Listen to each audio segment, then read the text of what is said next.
Our train on the way to Lindau's.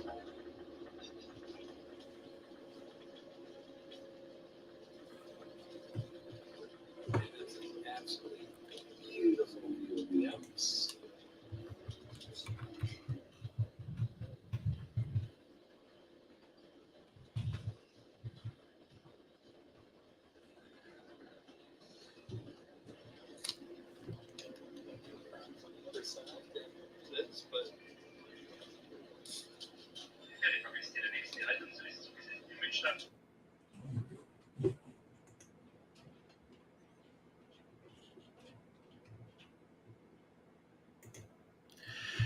Hey everybody, welcome to Artie's live stream, except Artie is not here unless he's somewhere in the background. Artie is dealing with some issues and is not at home. He's been out of town for a week. I don't know if he'll pop up somehow in the stream, see how it's going. So you are stuck with me until I bring some people up. I will post the link. And if folks want to come in and join the chat, I do want to do something. So even though it says Artie is talking, that's actually me posting. Hello, Ron. Hello, John Benicki. Hello, Dwight. Jeff, the railroad enthusiast. Ohio Steam and Steel is here. So yeah, Artie was not planning on being here tonight, but again, if something comes up where he pops in, well, obviously he can join in. He has the link as well. I will post the link here and folks can enter in the basement. I'll bring you up. But before we go straight into it, there's something I want to, I don't know if it needs to be addressed or not. But people are complaining they're being blocked or banned on channels, and they're posting comments on other people's streams and videos, and you just, all it does is spread the unrest. Just I don't block anybody on my channel. I don't have power to block here. But Artie and I have always had one rule that we share in common is we don't talk politics, don't post politics in the chat here. We just try to talk about anything. You know, some people have complained that you don't talk trains, and Artie and I, this is just where folks come together and, and just chat and join in. So welcome to everybody coming in. Jim Tedesco, Stormy Sky, how are you all? Welcome in, welcome in. And I'm seeing a road picture here. So I'm going to go ahead and bring, Randall Ellison is here. So we're going to bring him up. And hey, Anson. Hey, Randall, how you doing? Well, doing pretty good. Just taking a little trip to Jonesboro, Arkansas. I got a sister coal train down here. Okay, so while you're driving, can you sing On the Road again? No, I can't. Darn. Yeah, sorry. So we're all on a road trip with Randall right now. So that's our entertainment today. We're on a road trip. But besides, that might get us copyright struck anyway. Not if you sing. The only way you get, again, the only way you ever get copyright strikes is if you're using the actual performances of other people for monetary gain. Hey, he's speeding. What's up with that? What was that? Nothing. I was just talking about the guy that just flew past you at about 85, 90 miles an hour.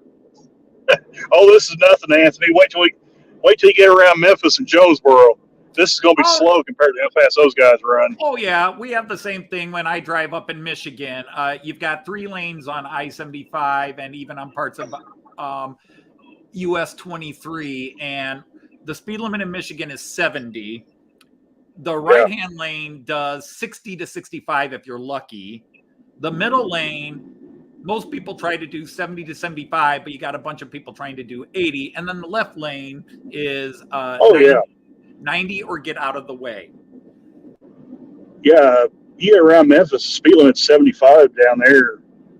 Just after you pass Jonesboro, it jumps to 75. And there's people who drive 20, 30 mile an hour past that. So, well, I've gotten a few speeding tickets in my life, and I never argue because usually you want to be a smartass, and I was a smartass once with the state trooper, but usually when they walk up and go, do you know how fast you're going? The smartass in your brain wants to do the usual joke, which is, hey, you're the one with the radar gun, you tell me. But I usually say, well, I think I was about doing 85, 90 there. I think I was at 91 there. And actually, if you're honest and straightforward, they usually cut you down. All right, well, I'll write you for 10 over because 20 over would be $400 fine. Okay. But there was one time we did kind of get a little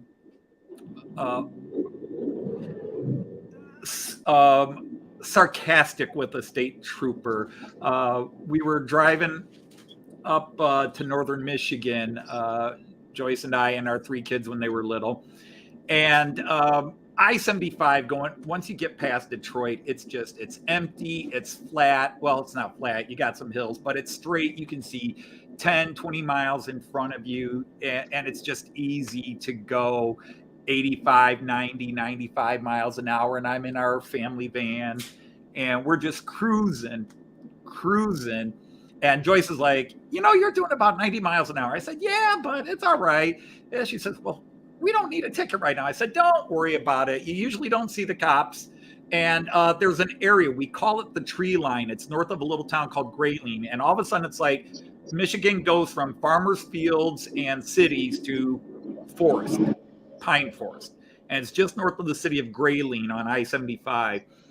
And we're just entering that area. And I said, yeah, you usually don't see it until a few miles from here because there's these little cutout ditches that the state troopers will hide in because it's a separated highway there. So you got forest on both sides of the highway, and the state troopers will hide in these gullies that are access roads so they can turn around and go the other way or for emergency vehicles and such. But you don't see them because they're down below the road level. And until you right up on the gully. So we're driving along, and Joyce is like, you're going too fast. You might say, honey, we're not going to see a cop because they're going to hide up in the gullies just like that cop in that gully right there. Just as we're driving right past them, and I'm about 90. And back then the speed limit was 65 in Michigan. Back then the speed limit was 65. So I'm way over the limit. And whoo! And Joyce is just sitting there steaming. Smoke's coming out of her hair. I told you. And he walks up to me and he says, do you know where you're going? I said, yeah, I was going about 85 or so. And he says, well, I clocked you at 87. And he says, you traveling with your family here? And I said, yeah, we're going up to Indian River to we're traveling up to Indian River to vacation. And he says, are you familiar with this area? I said, I spent 18 summers up here vacationing with my family for a couple of weeks or working at Pine Resort up in Indian River when I got old enough, blah, blah, blah. And he's like, well, you do know we have a lot of deer up here, do you? And I said, yeah, I know the area. Yeah, a lot of deer. He says, do you know what happened to this car if you hit a deer at 85 miles an hour? And I said, probably about the same thing that would happen if I hit it at 65 miles an hour. I said, I'm not trying to be funny, but, he just said, fair point. So he wrote me for 10 over. He wrote me for 10 miles an hour over. And so it was a $120 ticket instead of $420 ticket. And let us go on our merry way. And that was like the last time I was doing, I was doing close to 90 recently on the highway because my Charger just likes to do 90. Yeah. But that was my I'll last tell you tip. I'm a what, little more careful. this stretch of road right here, I don't know how there's not any more wrecks than what there is on it, because there's sections of it that really narrows up into a 2-lane highway, and there's some really sharp curves. Hey, Andy, how are you? Nice to have you here. I see George, Florida hot dog, Florida railroad dog is here. Too many dogs tonight. Who let the dog out? John Benicki, I think I said hello to you. And Rusty at Possum Bio is here. And again, if you were not at last week's stream or you forgot, Artie will not be here. And so just come up. We're going to have our community chat panel. I briefly started off talking about some incidences that are going around, and don't take your issues with a channel to other people's channels. On my live streams, which some of you attend, I have a rule, which is don't talk about other channels. Don't call out, talk about other channels unless it's to be positive. Just, we keep the talk on everything except politics. Artie and I, both on my live stream and Artie's stream here, we might talk economics and try to keep the political views on economics out, but we talk about anything here. It just might work on trains. Sometimes we do try. Just depends on who's going to be here. Hello, Chris. Hi, Joe. And I'm probably not going to do a 3-4 hour marathon like Artie's been doing recently. I'll probably cut this off 9:30 to 10. The mom and son train rail fans. Hello, good evening. Chris from Govia is here. Joe Rader is here. Nice to have you all. And speaking of dangerous people, Hornby are great. Since when have you changed your views on that, Andy? All right, I'm going to bring up Jean Ricard here. Hello, Jean. How are you today? Hey, John.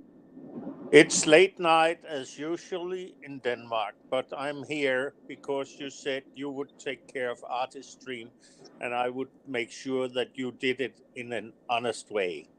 Well, that's nice of you. And Santa, it's nice to see that you're still looking a little tired from all those Christmas deliveries, but I hope you're doing well, Santa. And I hope the little elves are keeping you entertained. I mean, they're too short to get up on the screen, but I appreciate you coming in, Santa, and helping us. That's quite all right. Have I written Santa? No. I have written Crazy Dane. Santa could be Danish for all we know. All we know is he's up at the North Pole. Yeah, so of course he is Danish. I just thought after all that North Pole and delivery time, he'd be off to Tahiti or Fiji or something like that. Cancun, I don't know. Why? Hey, Thomas, that's Click Rock is here. How are you? Now, to talk briefly about something train related, because it kind of came up in my live stream I talked about. I spent 4 hours today hand scrubbing every last inch of my layout, all the track. It took me 4 hours, but I scrubbed the crap out of my track today. It's the first real deep down cleaning. I clean my track a few times a year, usually using my 3 vehicles, and maybe I will show those real quick. Let me get rid of my That's something I got to do. It's something you got to do. That's for sure. Yeah, because I know the track on my layout's really, really dirty.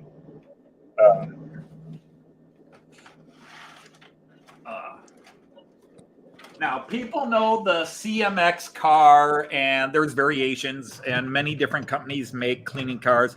I have a 3-car system, and don't Google the prices on these because they will depress you. But this is from a German company called Lux, Lux, Lux. And I have 3 cars. This is the vacuum cleaner car. Okay. And for those of you that don't know, I run 3-rail. I run AC 3-rail Märklin HO trains, if you didn't know that. So you will see a ski on any car that needs power. Technically, it's called a pickup shoe, but we call it a ski. At least some of us do. So this is the vacuum car and a brush that goes along. That's one car. And then I want to make sure I grab the right car. And then there's this, which is a little brush, little kind of very soft steel wool, or sponge, but it's a little harder than a normal sponge. But that goes along and will scrub the rails. It's a polish. It's a polisher, yeah. And then because I have 3 rails, I have to get this. And this comes with a little belt on it. So you got the power pickup, but then in the middle, and this cleans the 3rd rail. This polishes the tops of the 3rd rails to keep the contacts clean. But I think everybody would agree that when you're cleaning track and you have one of those cleaning cars, depending on how often you run them, and I'm not diligent, I probably should run my track cleaning cars at least once a month, and I probably run them 3-4 times a year at most. And so they're usually not enough, and sometimes you just got to get down there with the hands and go. And I had a bunch of chamois. Where did I throw them? Or did I already throw them in the dirty clothes? Yeah, I had some chamois that were very, very light tan, and they're black now. 3 of them. I had 4, and I used 3 of them. And yeah, my tracks were very, very dirty. Ashamed. I wanted to show one of the chamois, and oh wait, there they are. Keep busy, everybody. Be right back. Whoop, whoop.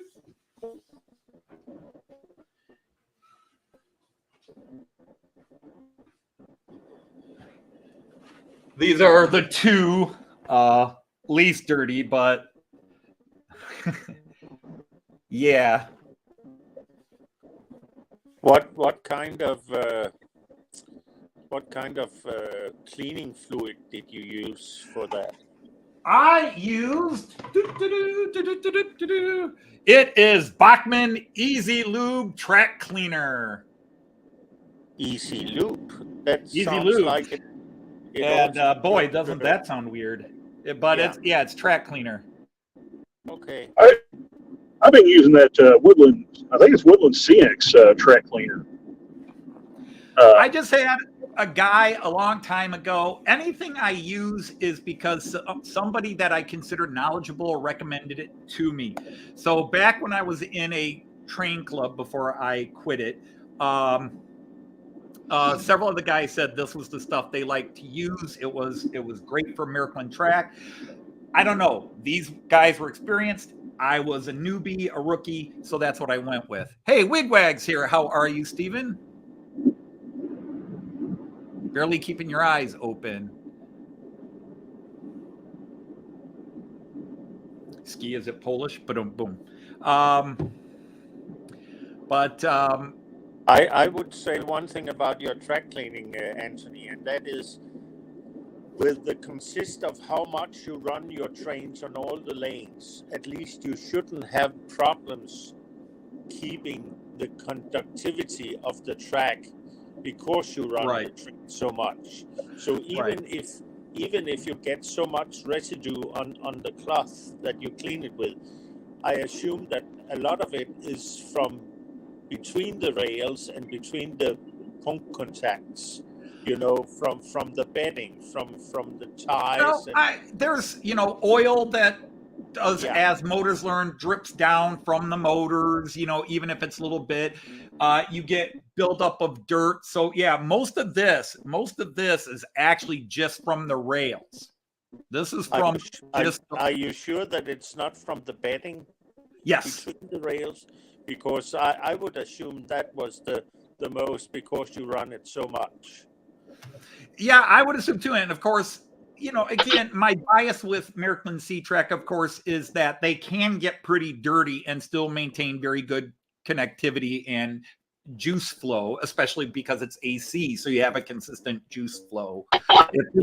If this track were DC, and again, nomenclature gets really crazy here because, and we've talked about this, Jean-Ricard, both on my live stream and with Artie here and with modelers, is the word DC has multiple meanings in the model train world. for example, in like with Germany, you have Wechselstrom and Gleichstrom, alternating current, direct current. I'm aware of that. You Right. Well, so in America, we talk about AC power and DC power, but we also talk about that with our trains. So we will say AC versus DC tracks, but a lot of people now see DC as meaning analog, not digital, because it's you'll hear them talk DC or DCC. Yeah. Is it DC or DCC? And so it gets used because DCC really just means it's digital. It's got a decoder or some sort of chip, and DC is what they're using to say analog. But be that as it may, if my track were DC, I think trains would have had a hard time running because actually all the digital signals are a sort of DC, but you only use the spikes of the signal, Right. So you actually have a wave of DC.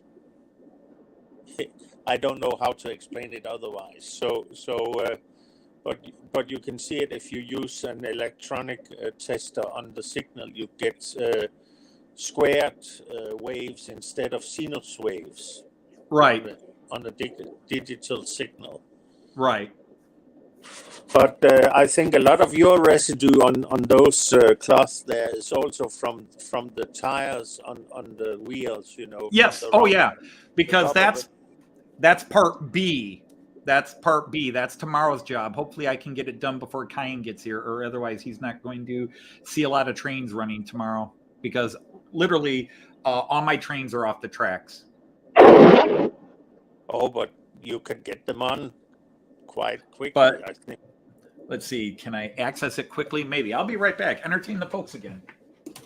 You'll do so. Randall, where are you?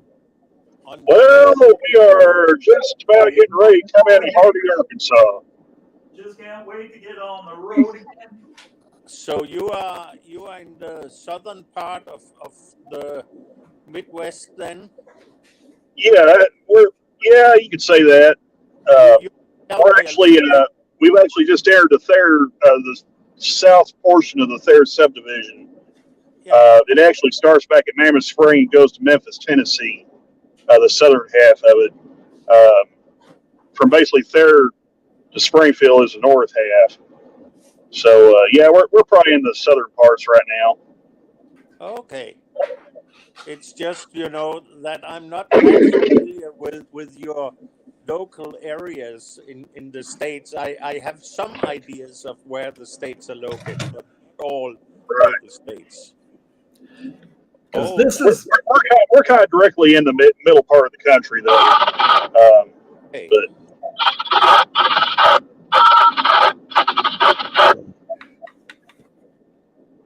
Okay, so I'm gonna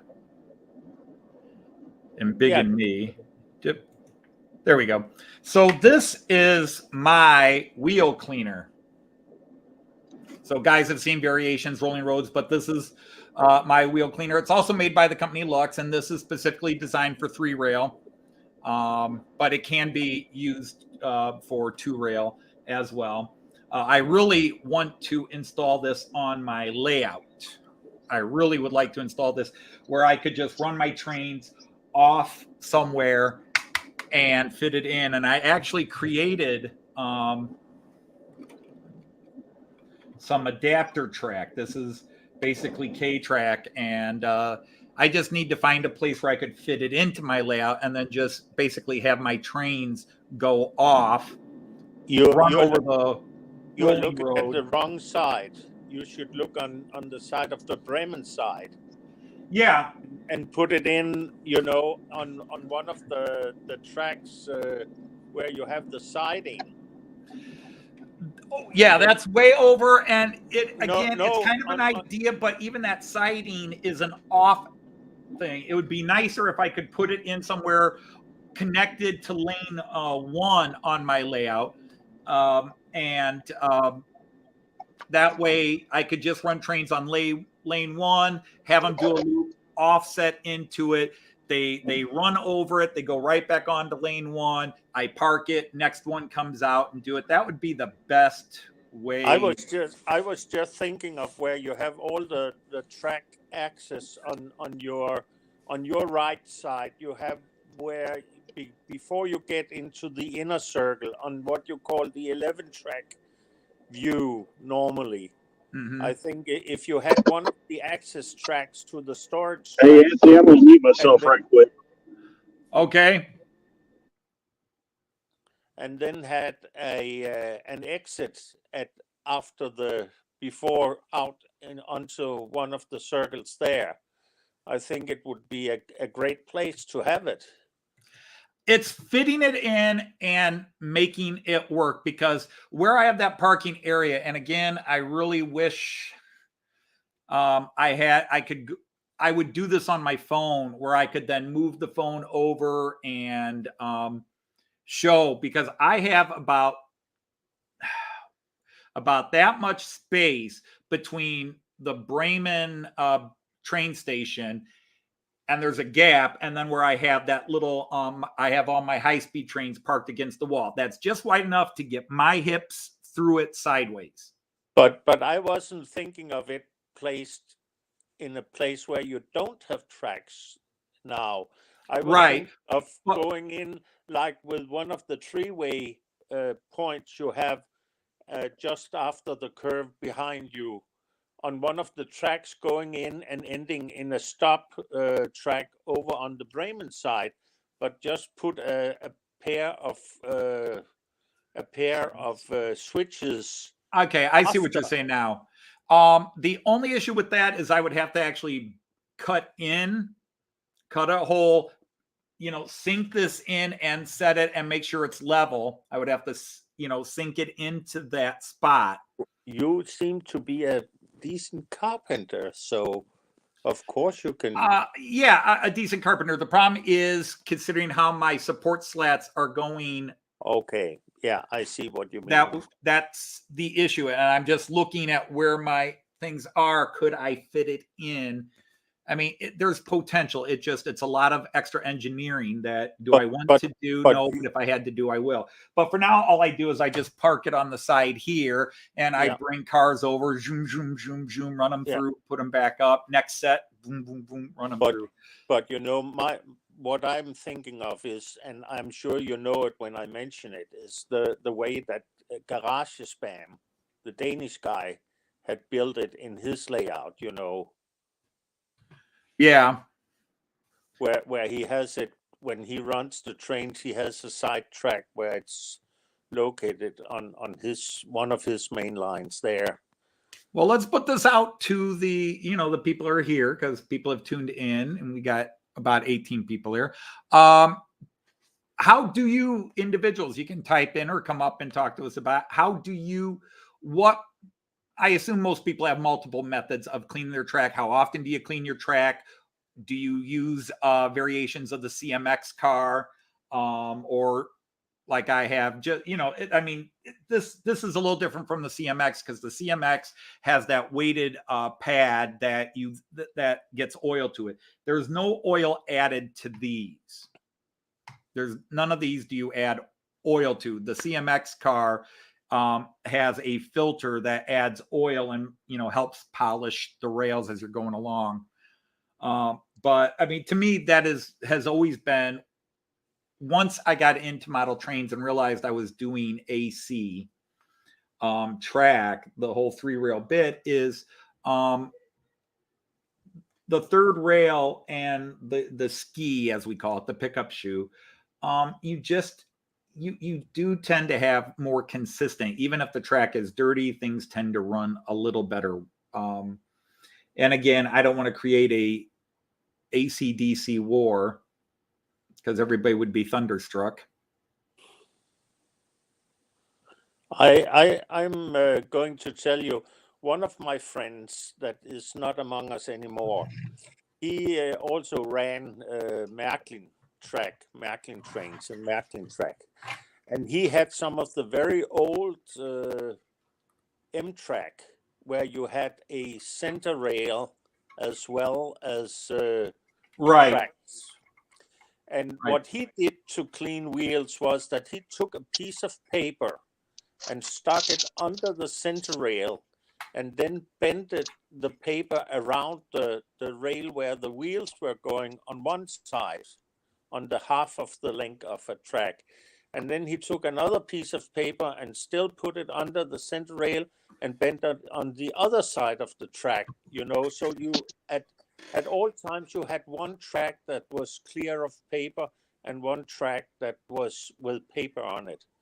He had the cleanest wheels I had ever seen on any cars because he just ran the cars continuously past this point where he had pieces of paper. I would like to see somebody come up with a... Hello, Randall. Hey, what's happening? Sorry, I had to grab me a bite to eat. Thought maybe you would run over an elephant there for a second.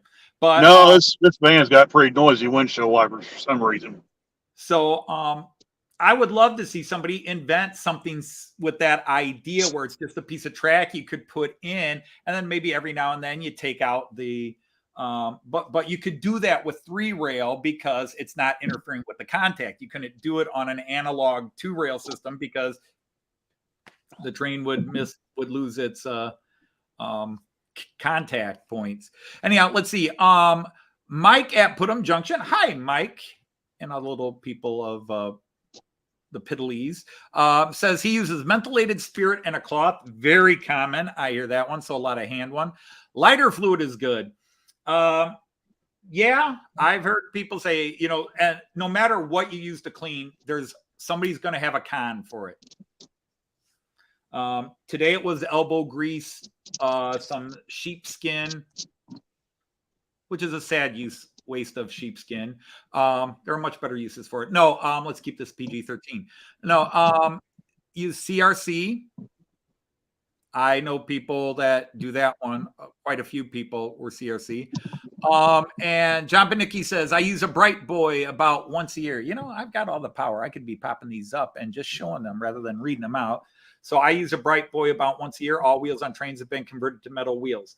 I would say about 70% of my rolling stock is metal wheels. I really should just go ahead, break down and convert everything to metal wheels. But I think a couple of my Pico hobby cars are still plastic wheels. I think all my Roco stuff is metal wheels. All my Märklin stuff is... All your Märklin stuff is metal wheels. Metal wheels. Without doubt. Okay. What I would think wasn't metal wheels would be some of your 2-rail stock. Right. Of any kind. I've got a few freighters that are 2-rail. And I do have a Märklin little passenger wagon. I think it's upstairs because I let Cayenne play with it. But that is a little super mini, like Era 2. I picked it up at a show for $8 to let my little Emma locomotive pull it around. And that I'm pretty sure, even though it's Märklin, I'm pretty sure that's plastic wheels. When you picked it up at a railway show, I'm sure that even if it's a Märklin and as the way you picked it up, I think the guy who owned it before you had changed the metal wheels to plastic wheels, probably because he had used it on a 2-rail system. Because to the best of my abilities, no Märklin cars comes with plastic wheels, with the exception of the My World trains, Right. Which we've got those in this house too. Yeah. They are plastic, of course, because they are. All right. Good night, Wigwag. Joe Rader says he uses a belt sander. Oh, that'll get it clean. Yeah. And you got a vacuum. Then I'll say. I would guess that he would get. I'll drive the rails off if you ain't too careful. Okay, now we're getting the crazy answers. At least I'm interpreting these as crazy answer. Mystic Rivers says a pressure washer works for cleaning scenery as well. Yeah, Yeah, I would bet it gets you right back down to the baseboards to start all over. Yeah, if you have a layout where you don't have the tracks fixed, you could also take them all and put them in the washing bag that your wife use for her, inner laundries, and put it into the washer and rinse it. Nah, just put it in the Everything is structured. dishwasher. Yeah, Just put it in the dishwasher. yeah. But No, it was just I needed to motivate myself to do something. I have been very, very lazy about a lot of things. And I'm hoping this sparks me to get to work on a few things, like the Fowler car. But I really decided, okay, I've had some cars that have been running badly. Like I've got a Hercules locomotive. Because I mentioned in my live stream yesterday, I've got 3 locomotives. The Taurus Beethoven and the Czech Railjet Taurus, they both run fine when they're not pulling freight. The minute they pull freight, they're struggling. And I have a hunch, just looking at the wheels on them, that they've both lost a traction, because they all have traction tires on them. And I think these lost a traction tire. And I actually do have spare traction tires, but I'm scared to actually dismantle that and put traction tires on where I think they should be. Or use the exploded, use the diagram that tells you which one should have traction tires. have you one of them at present at hand and can show us the from beneath, or are they parked so far away that you cannot show us? Well, 2 of them are in boxes right now, because one of them I'm actually going to give away. I've already explained the problem and said, here, you deal with it. But yeah, the others, I mean, I just wasn't planning on turning on the system. It was if you could reach out to your left and just pick one up and show it. But yeah, like that. But no, because the only one that's actually available to run right now is the Hercules. And that's the one I'm trying to figure out, because it's running fine and pulling its weight fine. But it really sounds like the pickup shoe is grating, like there's extra weight or something. All of a sudden, it's like the pickup shoe is just really making a loud grating sound going across the 3rd rail. You're going, and I have looked at it. I don't see any warps or bends in it. But yeah, it's the real problem about using a traction tire on a wheel is that normally there's a groove in the wheel. So you get kind of a flange on the wrong side of the wheel as well. So each time you passes a point, you have the risk of a failure and a derailment of the locomotive. Mm-hmm. So you should always make sure that you have all the traction tires intact on your locomotives before you run them. Right. Otherwise, you might experience what we experienced yesterday, where you had the axle that was out of the axle bearing on that IC. Yeah, and that's all that it was. I put it on last night. So I don't know if when I was cleaning those wheels, because that had not run in months. That ICE2 had not run in months. And so I was cleaning the wheels a bit and oiling the axles. And I don't know if while holding it, I might have just used the thumb and nudged it in without noticing. But again, it was running fine. It didn't have a problem all through my test, because before I go live, I make sure all the trains are working. And which is why usually my live streams, knock on wood, tend to run smoothly. But the last 2 have had, well, again, that was operator error last week Friday, and this week Friday was just I don't know what was up, but yeah, all of a sudden. So I don't know if it's as it runs a few laps, the plastic slowly is, that is a real old model. I think that is an old Delta that I had my friend. It's my friend Andrew Chevalier upgrade and make it a full digital one. But these are just Frankenstein wagons I picked up on eBay. and they are old ones. These are 20 plus years old. And I just wonder over time that plastic, the weight of the train going through curves, that plastic can start to separate a bit. It can start to warp just a little. And Actually, maybe that's enough for that axle to pop up out of the bearing. actually, the real problem with the plastic bearings there is that All right, good night, Andy. the point of the axle, as much as you run it, if it starts to heat up between the nylon of the bogie sides Right. and the that is steel, then you can actually have the axle widening the bearing by heating it up. So Okay. it gets more loose over time. So it's very important always to keep them well oiled. Mm-hmm. And And again, that's what I was doing. Like I said, it ran fine in the test and it started the live stream fine. And then about 45 minutes in the live stream, it kept derailing. And I won't even talk about that stupid Beatles Yellow Submarine because I was so excited. And again, it ran well for Cayenne on Thursday when we were running loops with it.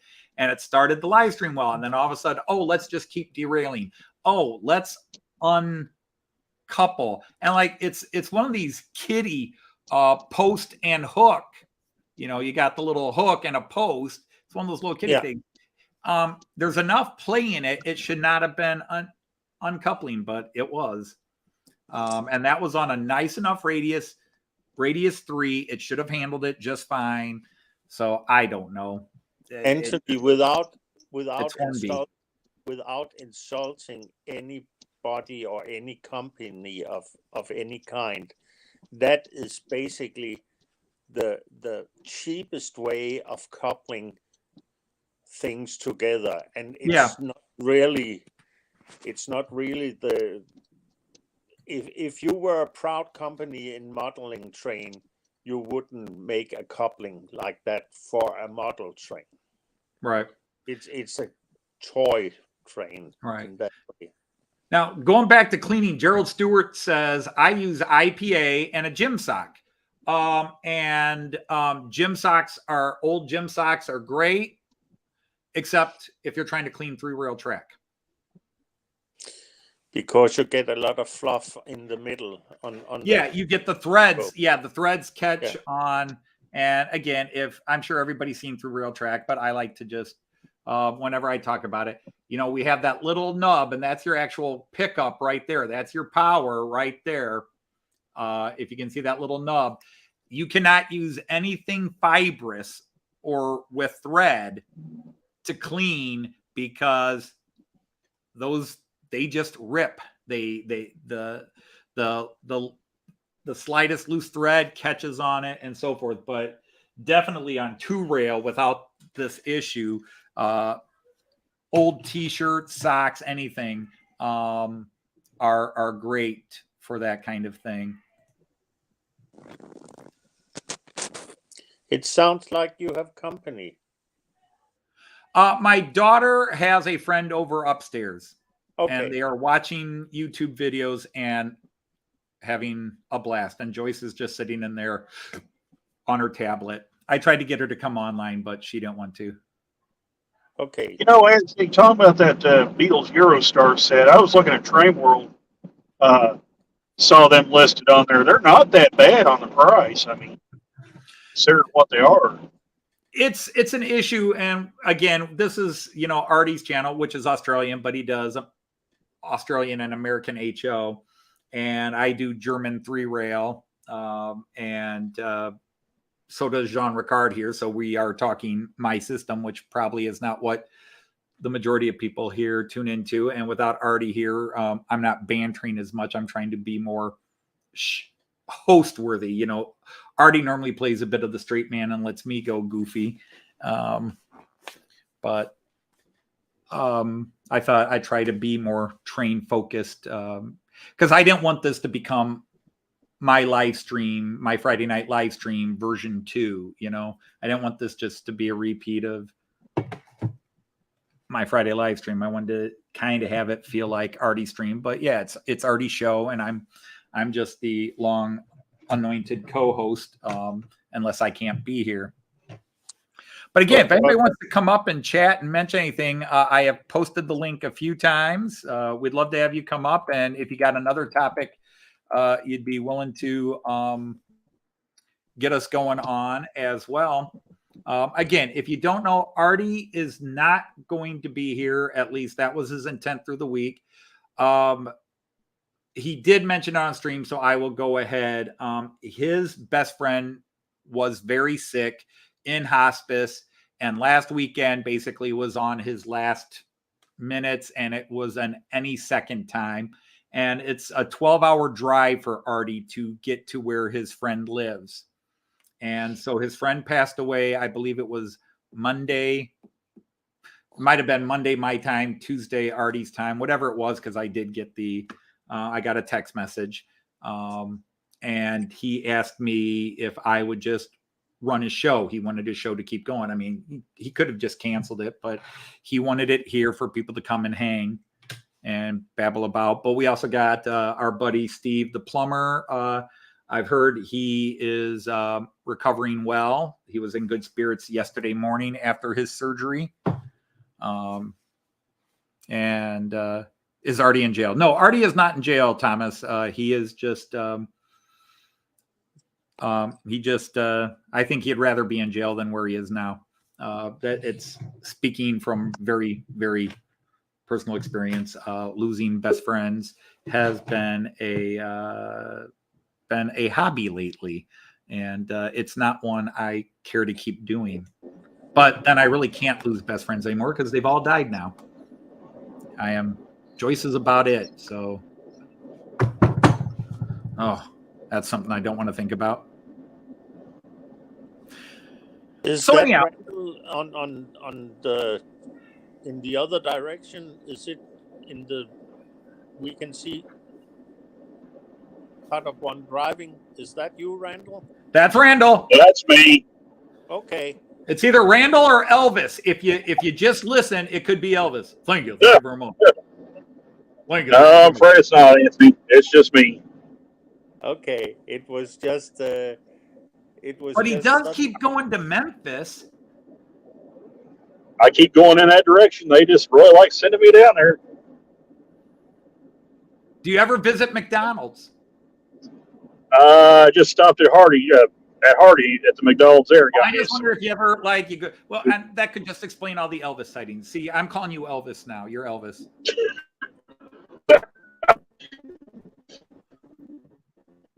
No, generally when I'm in Memphis, I don't stop down there. Usually I stop at go through the Burger King or somewhere and get a couple burgers. But yeah. Of course, sometimes I'll splurge a little bit and go to a barbecue joint and get me a pulled pork sandwich. So. Yeah, Gerald, I am a very complex situation. I am an American who got into trains, I want to say 5 years ago, but it wasn't 5 years ago now. I got my first model train in 2015 at the age of 52. And that was 7 years ago. And all I wanted to do, I spent several years in a row doing an exchange program from my school here in Toledo, Ohio, with a school in Germany where I took students. It was an interesting situation because we were an urban school, and we were not a private school. We're a public urban school, but working class kids. But we found ways to make money. So basically the deal we had with the kids is if they could pay their airfare, they got a free trip to Europe. I shouldn't say that because that doesn't sound right. Pay your airfare and you get a free trip. But everything they did in Germany for 3 weeks was paid for by grants and fundraising I did. But if the kids paid their airfare, they got 3 weeks. And so we would get the kids signing up as first-year students. And they could, if they couldn't afford it in 1 year, we got them on sort of okay, well, let's aim for 3 years down the road, your junior year. And then you only have to think about paying this much. And we got group discounts. And like I said, I worked very hard to find grants and people that would donate. I had companies that would throw $500 at us, and it's like, do you know how much $500 gets us in Germany? A lot. That pays for a whole weekend at a hostel in Berlin. That pays for whatever. And I fell in love with the rail. I fell in love. We did everything by train. We traveled everywhere by train. May I stop you for a minute, Anthony? Because I think when I see Jell's question down underneath on the screen, I'll just say it's HO track, and the system is very much like Lionel O gauge. Well, he said he looked and saw what it is, but yes, the first time he's seen it. It's called Märklin. And the funny thing is, Märklin is the biggest model railway company in the world. It's just nobody on this side of the world knows them. But they are the biggest seller over Hornby, over Aethern, and all the other American companies. They are the biggest. The problem is 90% of their business is Central Europe, Western and Central Europe into the eastern part of Europe. In fact, there's a famous YouTube channel from Sweden, and the guy calls it Märklin of Sweden. And the thing is, Märklin is such a dominant model railway company that in the Swedish language, the word for model railway is Märklin. So his title of his channel, Märklin of Sweden, isn't just that he uses Märklin track, it means model railways of Sweden. But that's just an example of how dominant. But I fell into it. It was an accident. When I finally decided to get a train, actually it was going to go in my classroom. Everybody's heard the story 20 times. And I just wanted to do something to kind of keep that memory of traveling by train in Germany. Because that's what made me fall in love with trains. And then I get this Märklin high-speed train, and it's got all these digital functions, and I'm a kid in a candy store. I'm just like, whoa, look at this. It makes this sound, and it makes that sound, and the lights do this and this, and it lights up in the interior. Nothing the model train my dad bought me in 1969 did, And still they go in circles on my layout, but it's a totally different element now. Hey, we got somebody in the basement, a usual guest to our panel. So I'm going to go ahead and bring up Daryl. Everybody welcome Derail Daryl. Hello, Daryl. Who's reading a magazine while sitting in the basement. Hey, Daryl. Hey, Randall. Hey, Sean. Hello, Welcome, John. welcome. So what are you reading, Daryl? What are you reading? Oh, actually, I was trying to catch up on Split Rock's his right there. Yeah. Our chat member Split Rock here, Thomas, obviously was he was a cover boy. He was a cover boy, as opposed to a cover right girl. There. And Rolling Split Stones Rock's comment. magazine? Yeah, Elvis did love trains. He did. On the cover of a railroad mag. I'm sorry, that was my best. We're crossing the railroad tracks now. Tedesco, John Benicki, Mike Pudham Junction. Hello. So I was on my way home, and I kind of caught your conversation about cleaning track. I just I'd like to add a little bit to that. I was a firm believer of IPA, and Split Rock. Good thing. I was a firm believer of IPA and rubbing the track erasers.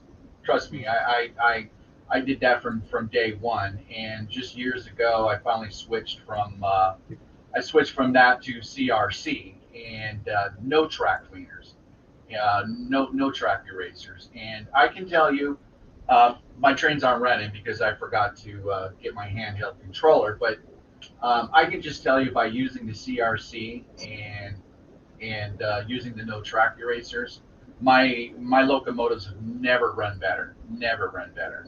So you need to explain to a absolute outsider what is CRC. Well, hold on. Let me. Sorry to interrupt. But, No, that's fine. I think that was a good point. I probably should have popped it up when somebody mentioned CRC earlier, but with my live stream, it's just me and my trains, and people chat, and I try to read and see that. And this is Artie's stream, and I did Okay, so my what craziness. CRC is exactly what it says on the bottom. Okay. It is a multi-purpose lubricant, and it's great for conductivity. Okay, And, so it's basically hey, Art. something like BD40 or something Yeah, like that. yeah, WD-40, right? Yeah. Same Yeah, kind of I guess you could kind of say that, but this, through a bunch of guys who I followed a long time, did the same thing. They switched over, and they worked on a lot of different products that work because track cleaning is an issue, and even cleaning your wheels. I can just tell you, for the last 3 months, I've never touched my track, never cleaned it. I've done nothing to it. I turn my trains on and they run. So if that's now, I'm not saying that this is going to work for everybody, because everybody's situation is completely different. So I'm just telling you what I have used and what I've stepped away from. IPA is, you would think in your head that it is cleaning your track. Yeah, it's cleaning your track, but it's also adding a little bit of moisture, and it doesn't give anything between the conductivity of the rail and the traction wheels. It's not giving anything for it to ride upon, to give it that electricity what it really needs. So I've found this stuff to be the best product out there. It works for me. I'm not saying, I have heard so many people say that on 3 continents. One of the really critical points is, if you use anything of like a track cleaning rubber block or anything that kind of grinds the rails, you have a tendency to make micro scratches and that correct. tends to build up the residues on the track. So you should always be careful with that. See, I never used alcohol, but a lot of guys did. But I remember it was about 3-4 years ago that I started noticing, first on UK channels, and then as I came into American channels, the big debate about what to use cleaning.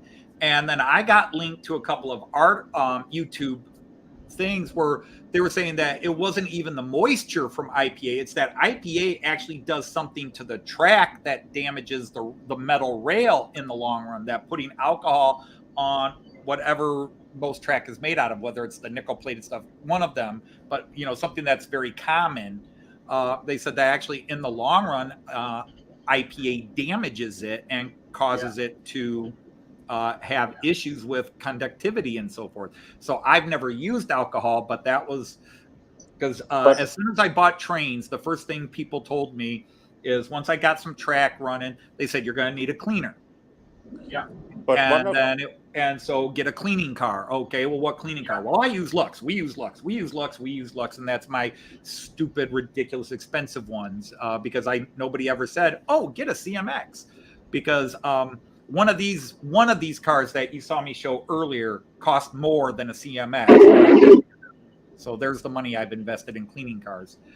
But in the end, as my dad would say, elbow grease and a good rag is the best. But that whole thing with alcohol, it just really, people were fighting with each other. You saw what we used to call flame wars in old chat rooms. What we should really look upon is what is the thing that we want to clean off. And if you say, if it's residue of oil, then IPA doesn't work because it doesn't dissolve oil. Right. Then you should get cleaning fluid like gasoline, to clean it. On the other hand, if you want to preserve the steel or the metal in the rails, you should actually get something like ballistol, which is acid-free oil for gun cleaning. And I know it might sound odd, but actually it does help your tracks. I use the tongues of my defeated enemies to lick my tracks clean. That's what I do. So what I'm going to actually do is I'm going to actually back this consist up, okay, and then I'm going to show you what my track actually, how dirty the track is, but it's not dirty. So I'm going to back it up. Now, to piggyback on what Daryl was saying is I've got a couple of German guys who have said, if you keep your wheels clean, you never have to clean your track. No, but you have the tendency to get cakes of the rubber building up on the wheel rims. Yep. Yep. And also, if you use metal wheels on your freight cars or on your rolling stock, that cuts down on the dirt buildup too. Yep. Metal on metal will keep metal clean. That's why if you go to, even I know if you go to train tracks, they might be rusty on the side, but they're nice and clean on top. As long as they're being used. Here, you know what, Anthony? I'm going to make myself big. Okay. See my finger? It is completely clean. There's nothing on my finger. I'm going to take my finger and I'm going to wipe my track. Okay, now there is what my track looks like right now. Now, everybody would agree that is actually filthy dirty. Yeah, you not. But what you're going to see is my track on my last live stream ran for 2 hours and 40 minutes. Both of them. The same kind of what you're seeing on my finger, run on that. So for anybody, I just want to say, just for knowledge, just for me, anybody who's using track erasers and IPA, please stop. It's not doing your locomotives or your track any good. So anyway, so I just wanted to show that my finger is filthy dirty from that track. You all see it, and that's how the trains run. So there we go. So I just wanted to show that. So yeah, this is now. Cousin Daryl, that was dirty. That was a little dirty, but not bad. Mine was coming up worse than that when I did it, and now, I've got over here. I can turn the camera. So this is after I spent 4 hours cleaning my track today. Oh, I better show the finger first. Oh yeah, show you. Yeah, make yourself big, Anthony. Nice and clean. Yeah, that's all right. I should show up nice and clean. And then this is after 3 hours of scrubbing and where am I? There we go. But you do have a little bit of residue. I've got an indentation on my finger because that's how hard I was pushing. Yeah. Well, my finger is a lot dirtier than your finger, Anthony. Yeah, but like I said, I just spent almost 4 hours cleaning today. That's the thing. Yeah. It was well overdone. I went through 3.5 chamois. Yeah, that's a good product to use. But like I said, I spend 0 time on cleaning my track. Zero. Right. 0. Now, I did want to show, because I've shown this before on my live streams. Okay, so this is also what I use. This is you get these at your local home stores. This is a 220 grit, okay? Yeah, it seems like it's a little abrasive, but it's not like I'm hammering on the rail. When I go to clean my rail, this is what I use. I use this to get some of the harder spots out, and it's a quick wipe right on the rail. Quick wipe, boom, and it's done. It comes out nice and shiny. And the thing about it is when they're nice and shiny, they don't run as well until I spray the CRC on it. So it was just something I wanted to share because I did catch it. And like I said, folks, what works for me, Jim Dirty Finger Contest. Daryl, what you basically say is that some of your residue on your track is actually a conductivity paste, if you could express it in that way. Yeah, because this stuff, you can clean your track all day long. Okay, you can go and clean it all day long. As soon as you spray this on your track and run it around, I run it around with a car.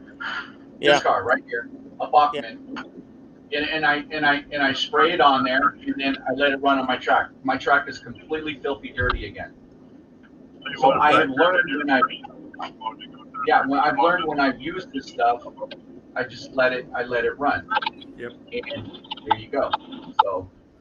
Because the other thing I've always used, which works well, the only negative is because I just like to jury rig and improvise. It's what I've done my life. This is a very soft but thick foam rubber. Oh, okay.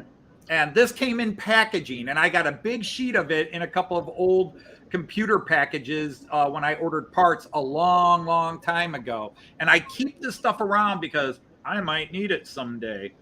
And finally, when I was trying to clean the track, and I was using rags, but I kept snagging on my third rail, I came across this, and I started rubbing this, and it cleaned the track beautifully. Now, this is a little too old. I've got more pieces, but I got to remake this block. I used chamois wrapped around this because this really lets you push down hard on the rail without damaging the rail. So really residue or whatever off, because you don't know. I'm in the basement. If you're in the UK, you're on a rank. You're in a loft in most cases.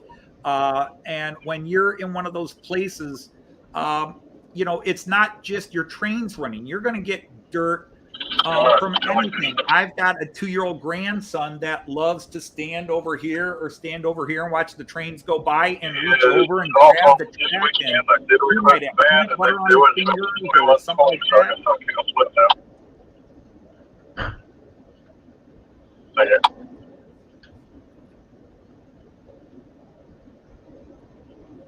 Just like Les said, he said the CRC adds some lubrication and cuts down on the high frequency arcing, right?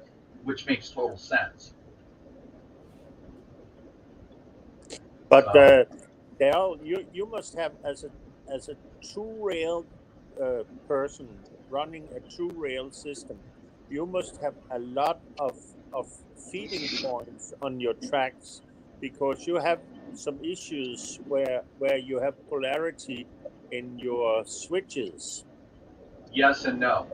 Actually, because my layout's in a garage, I have very high swings in temperature, so my rails are gapped specifically for my climate and where I add wires are. So say like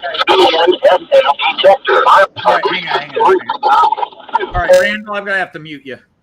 Yeah. Okay. So say like I butt up 2 rails. Okay. Yeah. And okay, what will happen is if I want to put if I want to leave expansion joints in there, what I will do is I'll leave the expansion in there, but I will wire here on this side of the gap, and then I'll wire on this side of the gap, and that will go right straight through the switches that are connected to it. There's a lot of points on my layout I do not put 2 wires on. There's a lot of points where I just put 1 wire on because it's already welded at one end and it's already getting enough. I don't know who came up with the 3-foot rule that you have to wire every 3 foot with DCC. I've never done that. I would say there's probably some parts where I probably got 6, 8 feet, and there's 1 wire. There's 2 wires to it, and you all see how my layout runs. It runs flawlessly. Yeah, so, I know. But what I was thinking of is when you have a switch, when you or turnout, I don't know what you prefer to call it. You will have some issues with the polarity after the frog. If you have live frogs, I don't know if you have that. Yes, I have live. Yes, I have electro.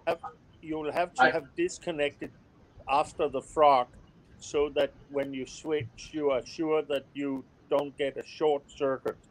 That's why I use Pico electro frogs. All my switches are Pico electro frogs. Pico specifically is for is to be able, you can take them out of the box, set them down, and run them. And you can run just about any short wheelbase steam locomotive without it stopping. So, yeah, you're right, John. Yeah, mine are all electrofrogs. And for Yeah. that point, I don't want to put switch machines on them. I don't want to put any other joint because they're expensive as they are. Yeah. You could not do that with an Atlas. You could not do the Picos are specially designed. The gap between the switch the switch blade and the rail is very wide in there, where an Yeah. Atlas and maybe a Walthers is not that wide. So the flanges, as they're going through the switch, do not hit that live frog, because you got to remember, with an electro frog, the whole thing is one polarity. Right. Yeah. So if the flange. Good night, Mike. Good night. Sorry to interrupt. Just a couple of people dropping off. Good night, Mike. Good night, Mike.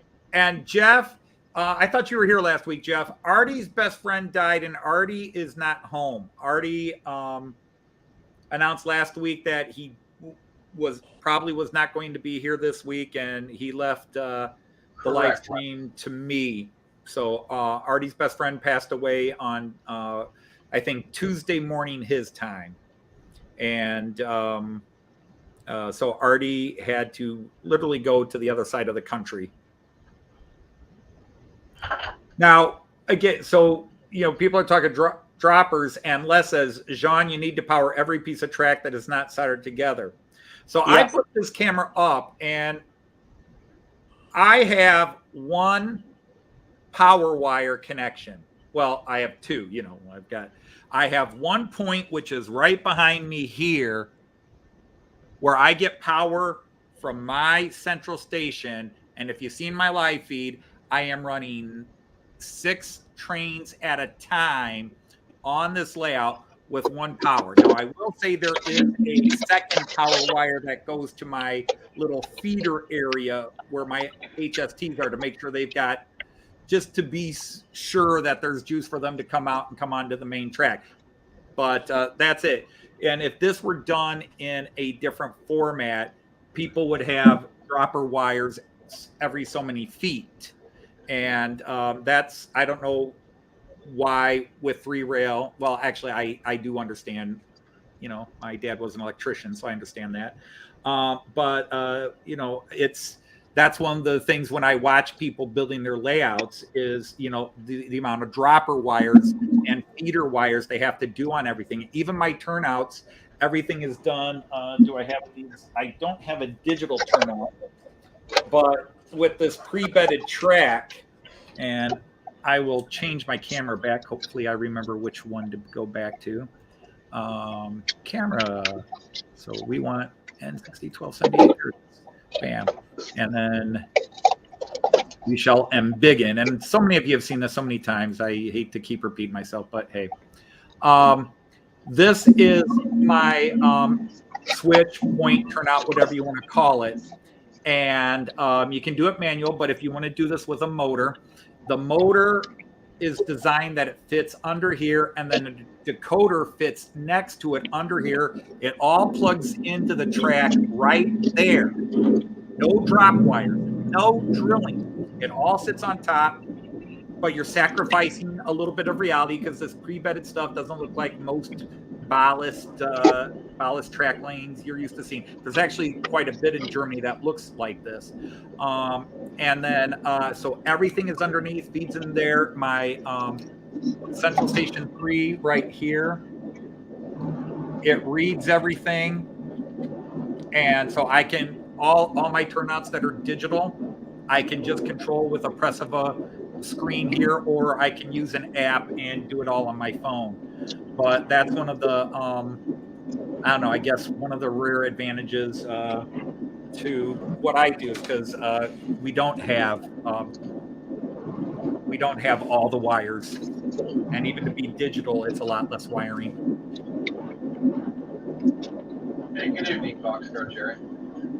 Hey, we've got Les is here. Let's pop him up. Welcome, Les. Oh, Jean Ricard's here. Come on, pop up. There we go. Hello, Hey, how you Les. going? Welcome in. Good, mate. I just wanted to jump in here and explain the reasons why you power every Peter track, especially with DCC. The fish plates or track joiners, if you rely on them to send the signal all the way around the track, it builds up a resistance on each piece, right? Yep. So what happens is the Entropy. DCC head doesn't distinguish between a short and the resistance increase.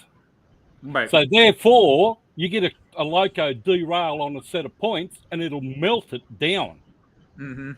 And you will fry the chip in the DCC. Don't ask me how I know for definite, because one of my mates had a big meltdown with a Y6BA.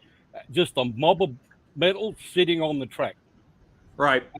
So the way you get around it is you use those PSX track detectors. I left a screwdriver across my track for a week. Never affected it. Mm. And when you're using, I got all Insel frogs in my layout, and I've had them for 1972 or 73. Some of them, they're that old. But no issues, because we crosswire across out to the inside rail with the joiner. And if you're using electrofrogs, you've got to insulate the two rails that come off the frog. And that's the only thing you need to do, eh? But there's a lot of people now cutting the track. And if you have a look at what's his name? Double rail or something, he's been on a couple of these feeds we've had up. He's in end scale. And he had a lot of issues with narrow end gauge not feeding properly across through it. And he's also split the track further back and powered them individually with frog juices. And it works very effectively. Mm-hmm. And that's something that's come up, just a Double Diamond Railroad. That's the fellow on end scale he is. And he was having all sorts of issues, but he had, track laying things that I helped him sort out as well. But yeah, this resistance problem is when you've only got one feed into the layout like you've done. It must be a really good joint between your track, because by the time you usually get halfway around the circle, the signal drops off and the train won't run. So that's why, another reason why you put your power feeds to every piece of track. I don't care whether it's half an inch, 2 inches, or a metre long. If you've got, like my place, I've got 2 pieces of flex track soldered together, but I've only got one feed to each of those. So, but yeah, the resistance problem, it's a big thing when you set it up so that the overload in the head, it's got to go off last. Right. So you put your PSX or your auto reversers or whatever, it all goes in, and you rely on those. On my layout, they're set at 3 amps a piece, and I'm running a 10 amp NCE on HO. And I've done so since 2004, and no issues. Good. Yeah. There's and again, but in case you don't remember, is I run AC, and there's definitely difference. And that was the advantage, because almost all model railways started in AC, and then in the late post-war era, most of the companies started switching to DC. You still have Lionel is 3 rail, but I run the only, officially Merklin. There are other companies, but Merklin's the one big one that still hangs on to 3 rail and HO. And because Merklin's so big in Europe, the other European companies will make some stock to get into that market. They'll make it AC. But yeah, I have one power wire. I have a regulator in my Central Station 3. So, and then it also has an automatic shut off. If it detects anything wrong, it immediately shuts everything down. Or it doesn't even shut it completely down. Although if it's major, it will shut itself down. But like leaving a screwdriver in the wrong place. But if you have like a derailment that creates a short, boom, it's instant, and you usually don't lose anything. Although I've done, handler error, not you can do everything else, but if the guy touching something is an idiot at times, which is kind of why I like my Miraklin C-Track Yeah, system yeah. because it's digital track for dummies. Yep. But it's also extremely popular. If you go to Europe, Yeah, it's big half the popular. people are Yeah. using it. Yep. I just I went off for a bit, and that was because I think I would supplement Anthony. So I went and brought a There you go. Okay. switch. Well, where you hang on can a second, see- my crazy Dane. By the way, while I'm getting ready to make you larger, hold on for a second. We want to say Rick from Foltz Bailey Model Railroad is here. How are you? The tree is here. Boxcar Jerry's popped in. Grandpa Rails, nice to have you. Like to say hi to all the people. And Hey, Grandpa Rails. so let me make you larger so you can show Rick Bailey, that. hello. Where are you? Where are you? Come on, genre card. Whoops, wrong way. Okay, I'm still trying to figure this out.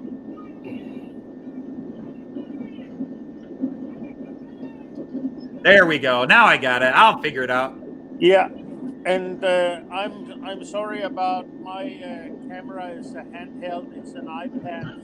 I'm doing it and watching at the same time. But you can see the green thing with the number on number 6 or number 9. That's actually the decoder to and the black thing on top of it is the point motor. Is the point motor. Yeah, and everything is connected to the connectors. You can see the wires going to the connectors where you can also connect the power supply.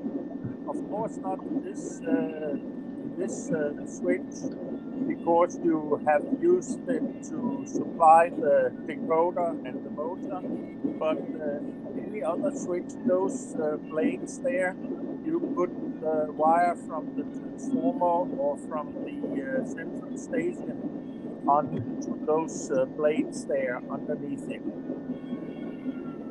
Okay. So that's Cool. That's basically the idea of Right. the Mercury. So it's all underneath the track, nothing dropped, no, the only moving part is a little motor that's digital. Now, again, there are some realists that, I don't want to use the term rivet counters, but there are some realists that will say they click so quick, it's not realistic. I know guys in the UK that set their point motor so they move,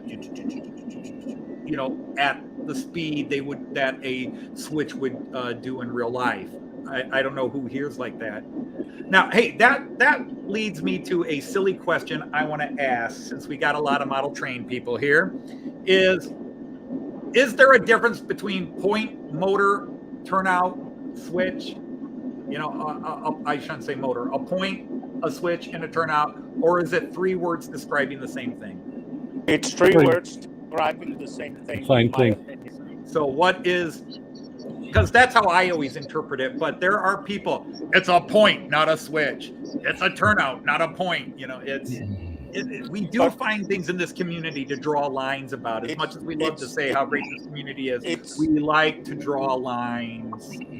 Yeah, but like it's in the English language, because I think that the English say it's a point, and I think the Americans say it's a switch, but I might be wrong there. Yeah, they say turnout too, which makes it's hard when you start describing something and you say a switch, and you're talking about a switch you turn something on or off with, and they're thinking you're talking about a turnout or and it makes it damn hard when you're one country and then in another country and you're trying to explain things. Guilty as charged. I have only called them turnouts. It's a good idea. The points are not too bad either, but turnout makes it a lot easier. But it's the same with like the frog and it's in German it's a Herzstück. I assume, Anthony, the Herzstück. What's that? The Herzstück. Oh, gotcha. Yeah. And that's the frog Yeah, the heart on piece. point. Because I know what a frog is. I learned what a frog is early on. But again, I'm a guy that didn't know a darn thing about. I mean, I knew what trains were, but paid no attention to trains until I was 52. And then I spent most of my time into trains focusing on German trains. And then I started watching UK channels and started learning UK trains and UK 00 modeling, along with the N scale guys.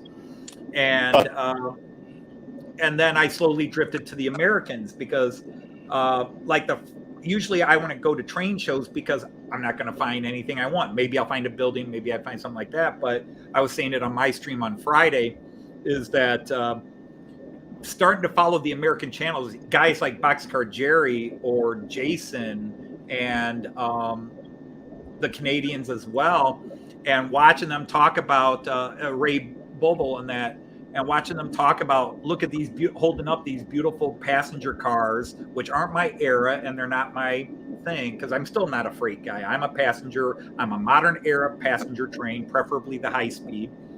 But and just seeing the beautiful construction on them and how beautiful the coaches were.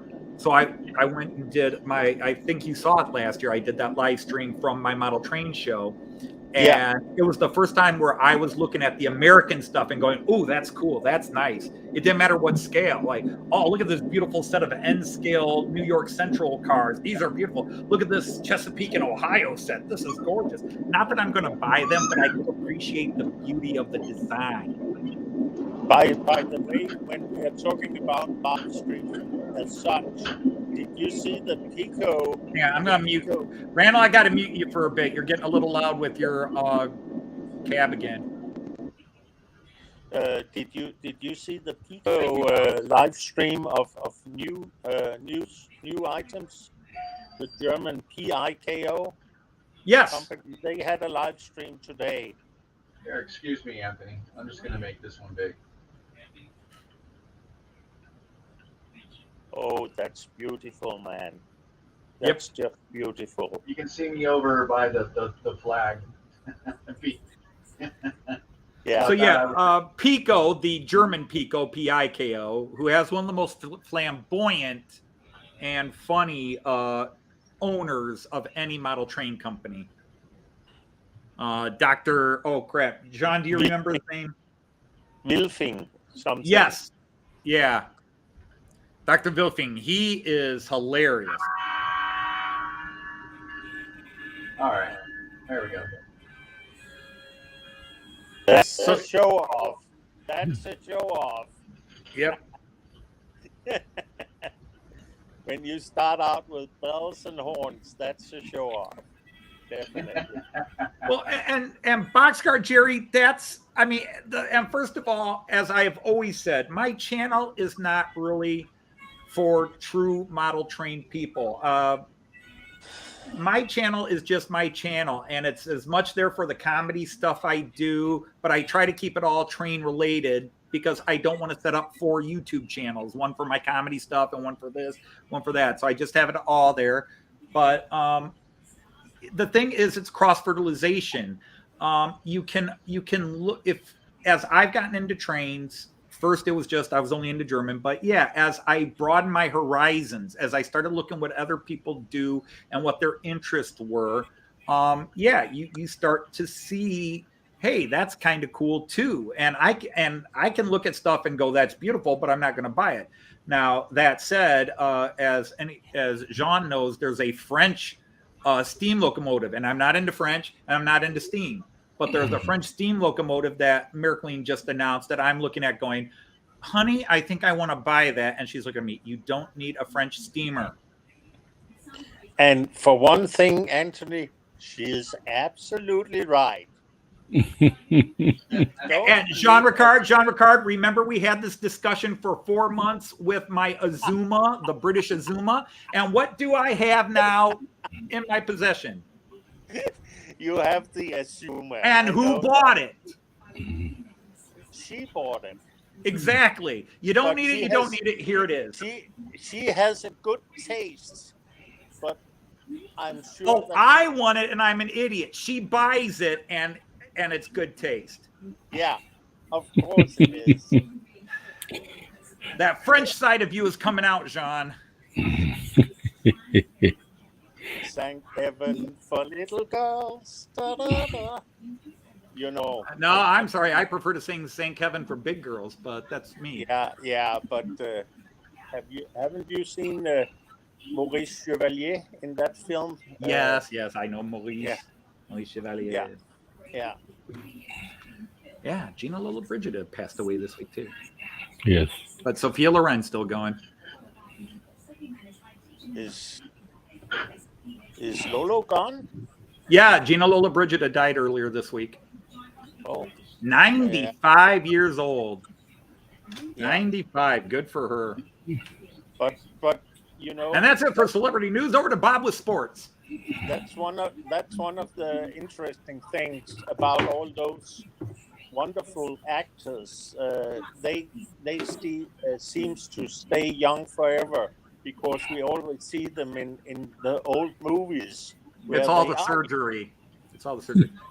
But the thing is, it's a great thing when you get outside all the AC versus DC, freight versus passenger, and you just get into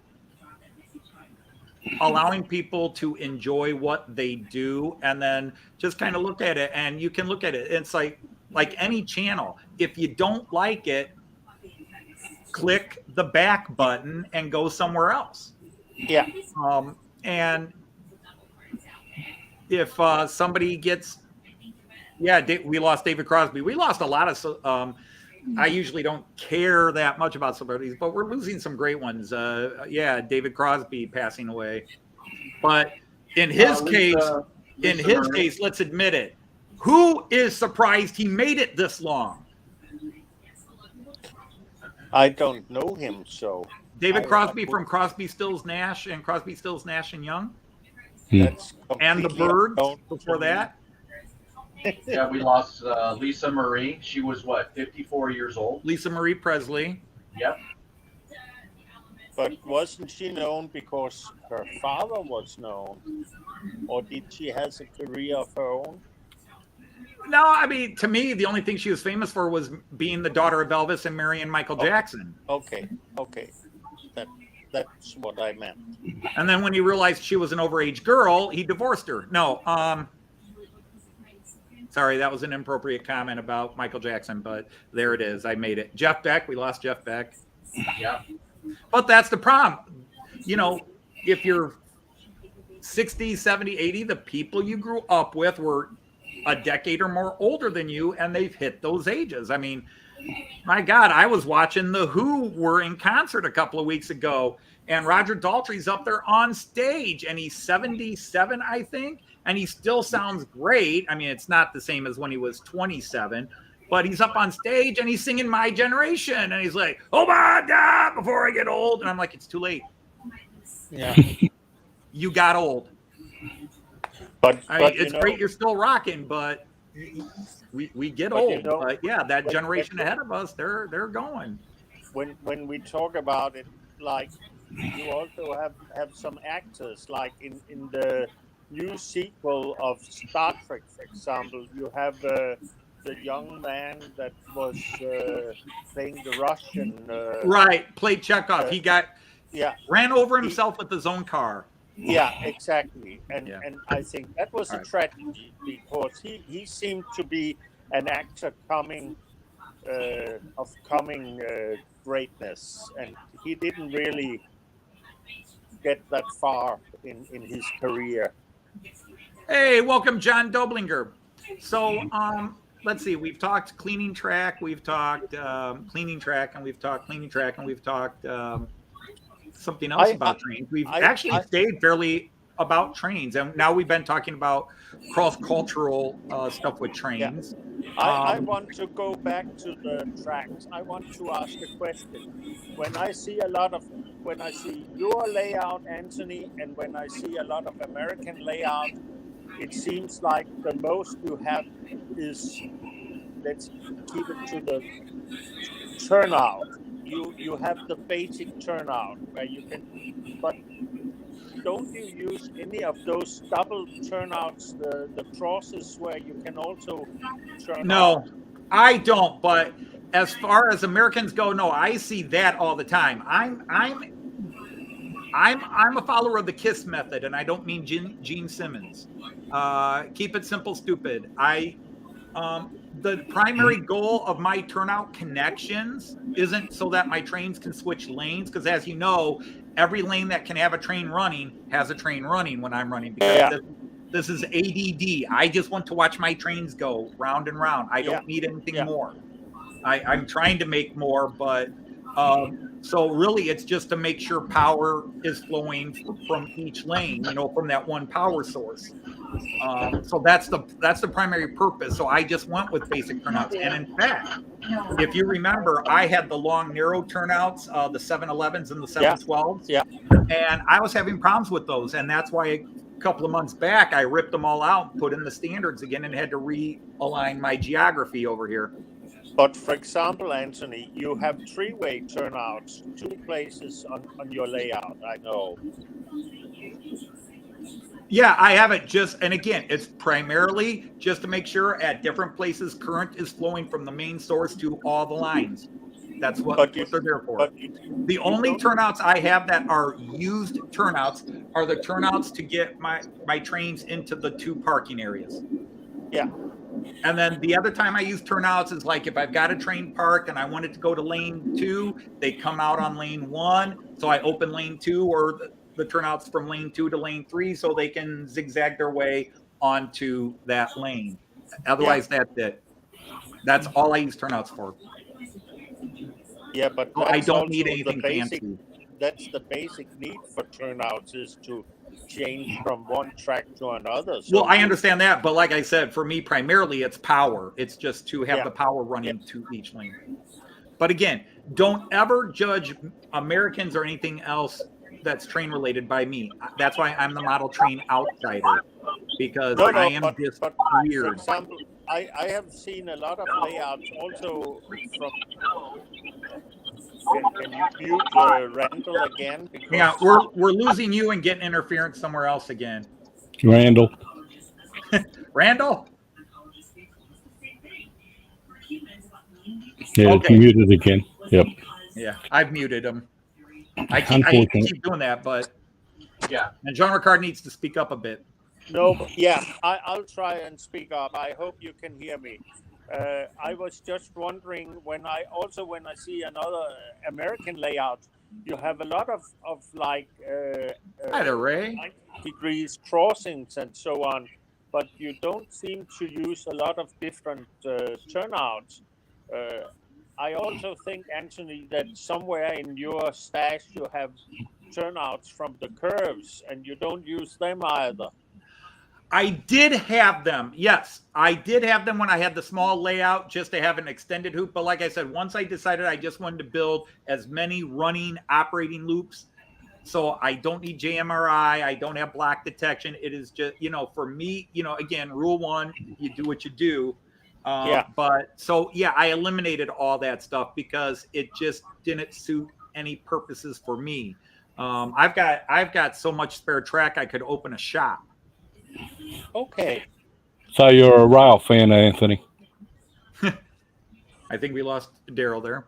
Am I? I don't know if I'm a.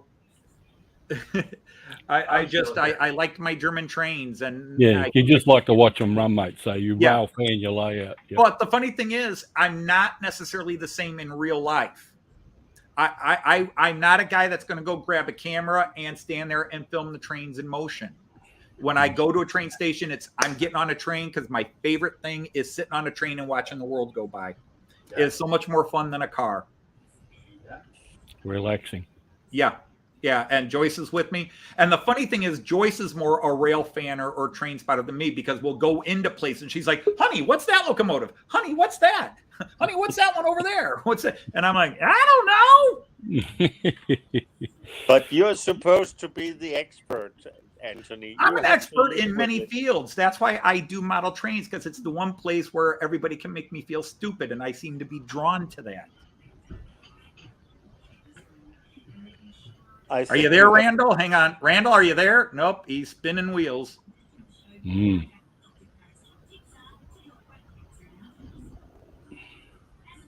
Well, that's the saying that I have for myself.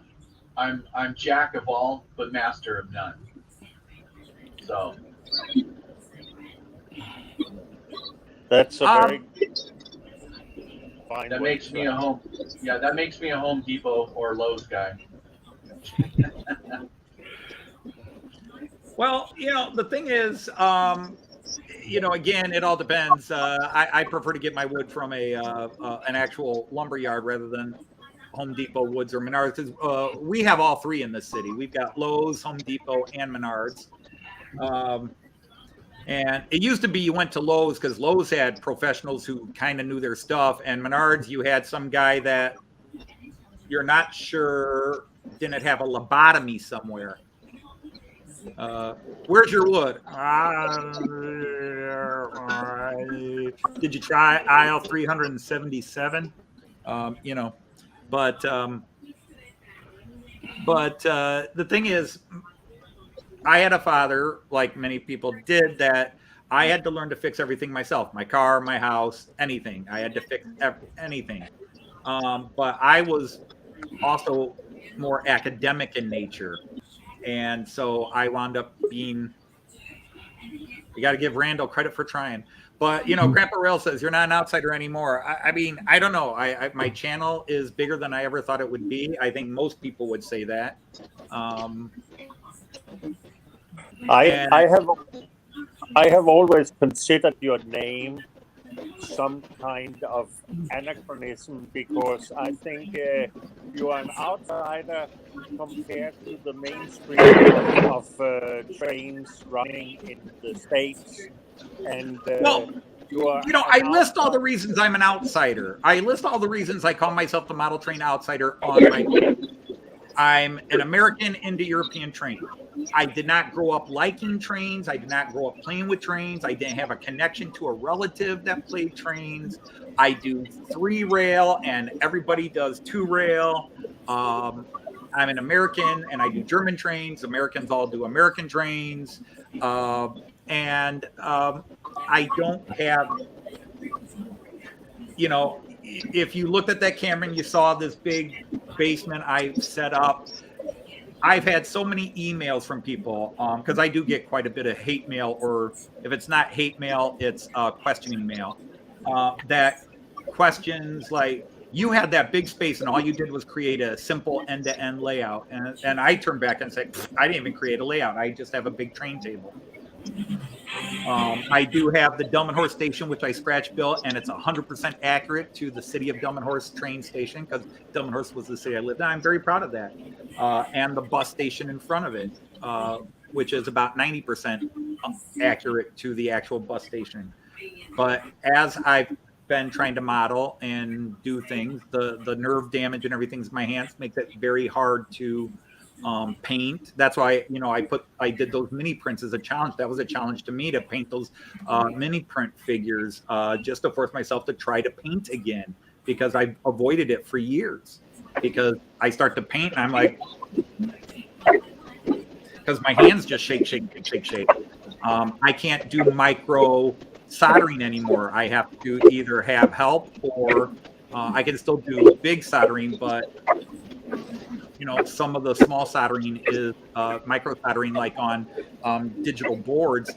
I can't do it anymore. I have fried out so many Arduino boards doing little things because my hand shakes and zzz, off it goes. Oops, that's another $25 out the window.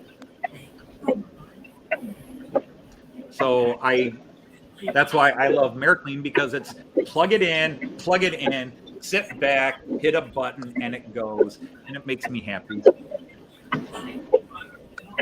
Yeah, you can't beat stuff that's simple to operate, put together.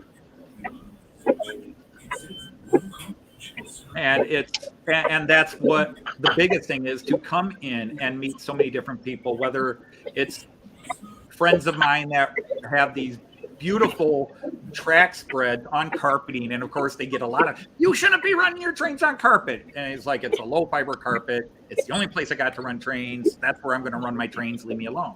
And that stuff's great. Or if it's a loop on a table, my biggest attraction to any channel is the guy having fun. If the guy comes out on his channel and he's like, this is how you do it, and this is the right way to do it, if you're doing it any other way, you're wrong, I'm like, click, I'll find somebody else to watch. Rule 1. Yeah. They always say rule number 1, it's your layout, build it your way. That's well, it, Randall. Like I said, that's where I started this thing out, because I have 3 layout rules. Rule 1 is everybody's rule 1, but rule 2 and rule 3 also on YouTube and so forth need to be adhered. When somebody's doing something, if you think they're doing it wrong, you want to help, and sometimes that person doesn't want your help. Like this, there was a guy that was from the UK, and he used to build things completely from scratch, and he would do it in such a way. And I would, first couple times I'm watching, I'm like, I've done a lot of modeling and building in my time, and I wouldn't do it that way. But when he got done, he built stuff that was better than anything I ever built. And I would just look at that and go, that is amazing. And so many people would criticize him for how he was doing it. It's like, did you see the end result? Did you see the end result? And so I always have a rule 2, which is don't help somebody unless they ask for help. Too many cooks, that sort of thing. And then of course, rule 3 is don't go on a channel and talk negatively, or don't go into comment sections and start bad mouthing other channels. Hey, this channel did this to me, and this channel did that, or this channel, that guy's an asshole, and do that. Just, if you don't like a channel, walk away. It's the internet's big. You'll find your place. So if people don't like my Matt Clark cartoons, if they don't like the train parody songs Joyce and I do, nobody said you had to stay. Nobody said you had to listen to them. But I hope the people listen to them get a laugh. That's the whole point of it. Yep. You're absolutely right, Anthony, and that's why I chose to block. Indeed. But yeah, I get people. I do get some hate mail because my email is on my page. Good night, Jim. Hey, Jim, taking off. All right, good night, Jim. Thanks for hanging out. But we have there's so many great people that do so many different things, and my channel is just kind of eclectic. And I've never asked anybody to subscribe to me. You've never seen me in a video say, "Hey, like and subscribe" or anything like that. I don't, because I'm just there to do me, and there's a bunch of crazy people that come out every Friday night and watch me do me.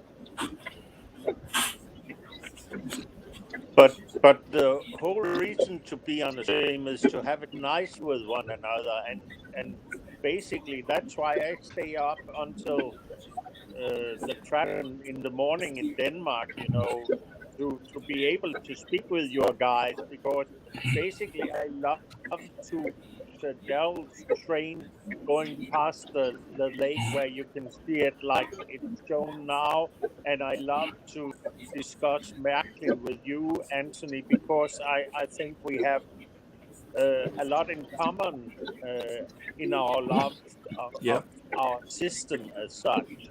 Right. And I say you have brought me to the guy with the O-Gauge Lionel layout, and when he posts something, I love to watch those. Arthur at O-Gauge Trains and Toys. Oh my goodness. Arthur is the most fun channel there is. Arthur is just, I say this with love. Arthur is crazy in the best way, and he just runs his Lionel trains with his toy soldiers and his castles and all these things. Helicopter bringing in troops here while this old Santa Fe's running through here, and it's just all fun. But that is the beauty of social media here. We are on a panel where a guy from California, a guy from Denmark, a guy from Ohio, a guy from Australia, and a guy that's somewhere in Missouri or Tennessee. I'm actually in Arkansas right now. Oh, he's in Arkansas right now. And we can all chat. We've got people that actually watch this. And that would be the phone. That's not me. That's Charlie Bishop. No. I think it's less. Yeah, it was less because Yeah. you can see the vibration in the speaker. Yeah, but that's okay. Florida Rail And- Dogs. I unsubscribe Jerry and resubscribe at least once a week. And by the way, I'm actually headed back to Thayer right now because they called about BlackRock and said my pickup was canceled. So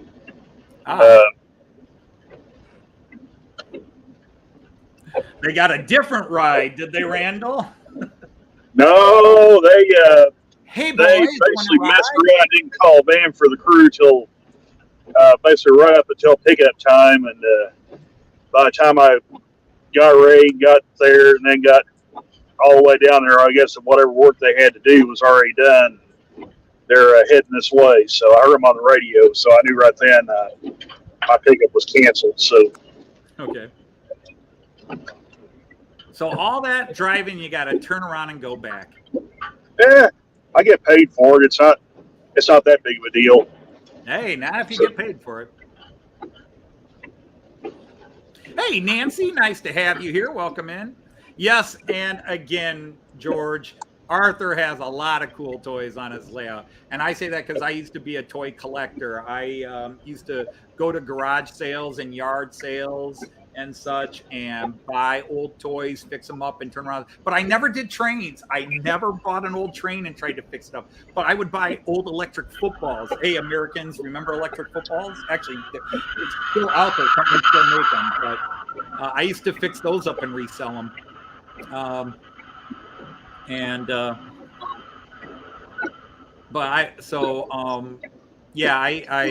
love the way Arthur just incorporates all his toys. One week he's got Luke Skywalker and Darth Vader fighting on a Santa Fe Super Chief running through, doing the whole bit.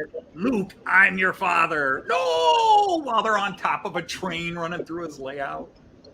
Actually, every time I see his channel, I think of the old movie with, I think, was it Gary Grant that played People Will Talk? Have you seen the scene where they run also the Lionel trains, and that was before the digital age. So they are sitting in each room and saying beep and beep beep and beep beep beep, and then they start each one's trains out there. It's a wonderful scene. Well, a colleague of mine named Rio Kitamura, who taught Japanese at my school. Actually, he still teaches. I'm the one who's not there anymore. When he lived in Japan before he moved to the United States, he has a huge N-gauge collection. He says he would love to get sent here, but it cost too much money. He keeps asking his parents to bring a little bit over each time they come to America. So I don't know where that's gone. But he built, the 7-inch gauge rail in his yard. He had to get permission from the homeowners association where he lives. And he's got a big ring around his house. And he built even a little locomotive shed in his backyard to park it. And then he went out and bought himself the conductor suit. Yeah. And when he's out there running his train with his daughter and whoever wants to go out there and ride his train, but I can't remember if it's 5 1/4. And I helped. I didn't help him build it, but I would say it's 7 1/4 inch. 7 1/4 inch. Yeah, that's a basic. But the gauge is. He had to cross his driveway, and he couldn't come up with an idea, and I find, especially since his driveway wasn't level, and so I drew him up some plans, and that's what he did. And he finally said, okay, now I can run a complete circuit around my yard, because he's got this add-on section that he can pull out and slide back in over his driveway. Yeah. Randall, can you turn either you should that's actually not me. Wipers or hang on. Because Les is still off camera. But you could hear it was the wipers, the windscreen wipers going. Because I'm hearing it too. I don't know who that is. That was Daryl this time. Okay. Okay. I think Daryl was running his table, so we were getting the turntable moving. Yeah. Here, let's enlarge that. Daryl, there we go. Boom. And by the way, it's amazing that you showed those two locomotives, Daryl. The ones in the background with the American flag on them. My German company, Märklin, just announced for this year they're making that locomotive. Oh, really? I just saw that on your video. The something 44. It's a 44. It's your 2670 back there. Yeah, Märklin is making that this year. Huh. This one right here. Yeah, exactly that one. Märklin is making a model of that train in HO in 3-rail, so I technically could buy an American locomotive and have it on my layout. Although I personally have been trying to hold out for I really want an Amtrak, an Acela or an Amtrak, or well, the Acela Amtrak. Yeah, that's what I'm trying to say. I was just showing that my turntable does actually work, and I was just messing around with it. It's very nice. I didn't realize that I can get the two Jeeps on there, and they fit just perfectly on there. So that's cool. That's the only live track right now that I have. All these tracks in here are set, but they're not live. Okay. These tracks where the 2670 is, she's live. So. Okay. May I ask you a question? Considering the use of turntables now, Go for it, John. do they actually use the turntable to turn diesel locomotives in the States? Yeah. Yes. And are you asking me? Do they actually use the turntables to turn locomotives around? No, yeah, locomotives, but diesel locomotives, they should run basically equally in both directions, so you shouldn't have the need to turn them. I can understand why you turn a steam engine, but the diesels. Yeah. Hey, Bernard's here. Hi, Bernard. Hey, Bernard. Yeah, I'm sure they do. This was just a space on my layout, and I hear you, George. You know what? A lot of people would like to have space, but it's just another opportunity for me to do something different. I actually do a lot of switching on my layout. I have quite a few places to switch, and this was just coming into the center table. And the radius coming into it, I like my radiuses at least 28 to 30, no smaller. And that was a space that I just was able to get a turntable in there, and it's just something else to do, because I enjoy the trains. Not only do I enjoy, like you do, Anthony, watching them go around in a circle, because that's what my trains do. They go around the circle. But I love watching them. I love rail fanning them, is what Les said. Love it. Love to rail fan my layout. So as you can see, because a lot of people, all they've seen me is a backdrop behind me, and they've really never actually seen me. They've never actually seen me work on a layout. Well, you see the mess on my table, and so actually I do work on my layout. I've done, it's all done by me, no one else. Right. And, I enjoy it. Work in really progress. do. Always, every layout's a work in progress. So Les, do you model Australian rail systems? And No, mate, I don't. okay, which ones do you do? I do Chicago and Northwestern from the States. Right. Oh, that's right. Stupid me. Western. Yeah. So the story was, though, I used to do Australian, New South Wales, and American as well, because they both run on the same side. Mm-hmm. The Chicago and Northwestern did left-hand running, the same as Australia. So all I had to do was pull the cars off or change sides with them and swap the trains, and I'd go from one country to another. And I used to have my own colour scheme, which was yellow, green with a black roof. Of course, that's what the colour of my own trucks were that I had. Okay. So that's where that sort of started out. And I used to re-decal Chicago and Northwestern ones to We Us and Co. RR. And I used an Alps 1000 printer, and I could print white. And, it's a great thing, but it doesn't work with new computers, unfortunately. The story goes back a long way, and as it's gone on, I got more and more involved in what the American Railroad did and how many innovations were done by the Chicago and Northwestern over the period of time. And it's just a shame it didn't succeed, that the Borg ate them up, as they say.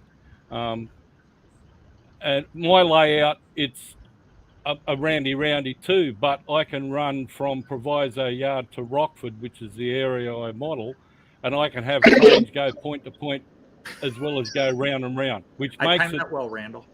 It makes it you can operate, and it's a single track main line with partial sliding, and I can run 35 car trains easy. Okay. I've never tried. I think the most cars I've run is what? 1, 2, 3, 4, 5, 6, 7, 8, 9, 10, 11, 12, 13, 14, 15. 16 is the longest train I've ever run. 16 cars. Mine's about 11.5 meters. Okay. My longest straight, well, the straight part is 20 feet, so about 6 meters.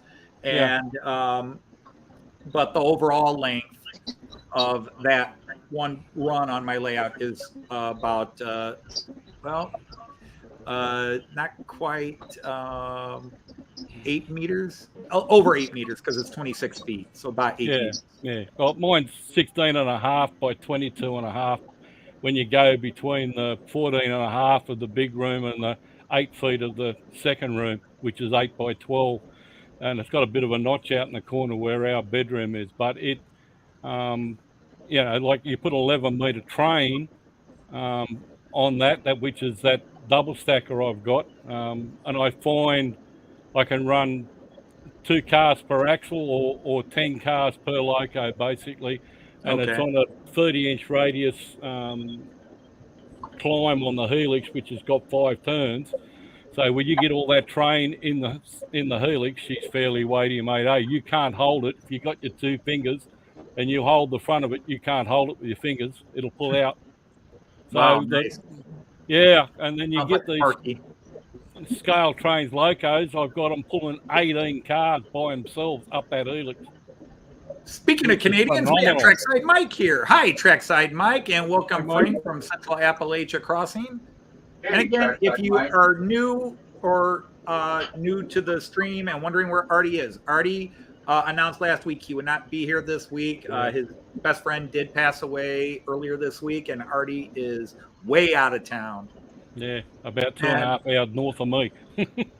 Yeah, and I don't know why I completely forgot that you were, you're up there as Les, and I completely forgot you're Western Colorado, Western U.S., Colorado Railroad, all that. Just totally lost that because I knew you did American trains, and then I turned around and asked.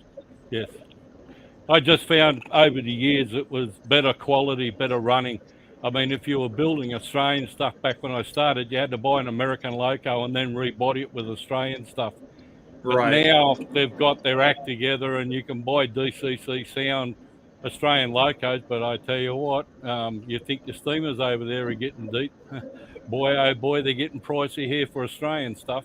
It is. It's unfortunately going up as everything's going up right now with the entire world basically in a economic morass, but that's for a different stream.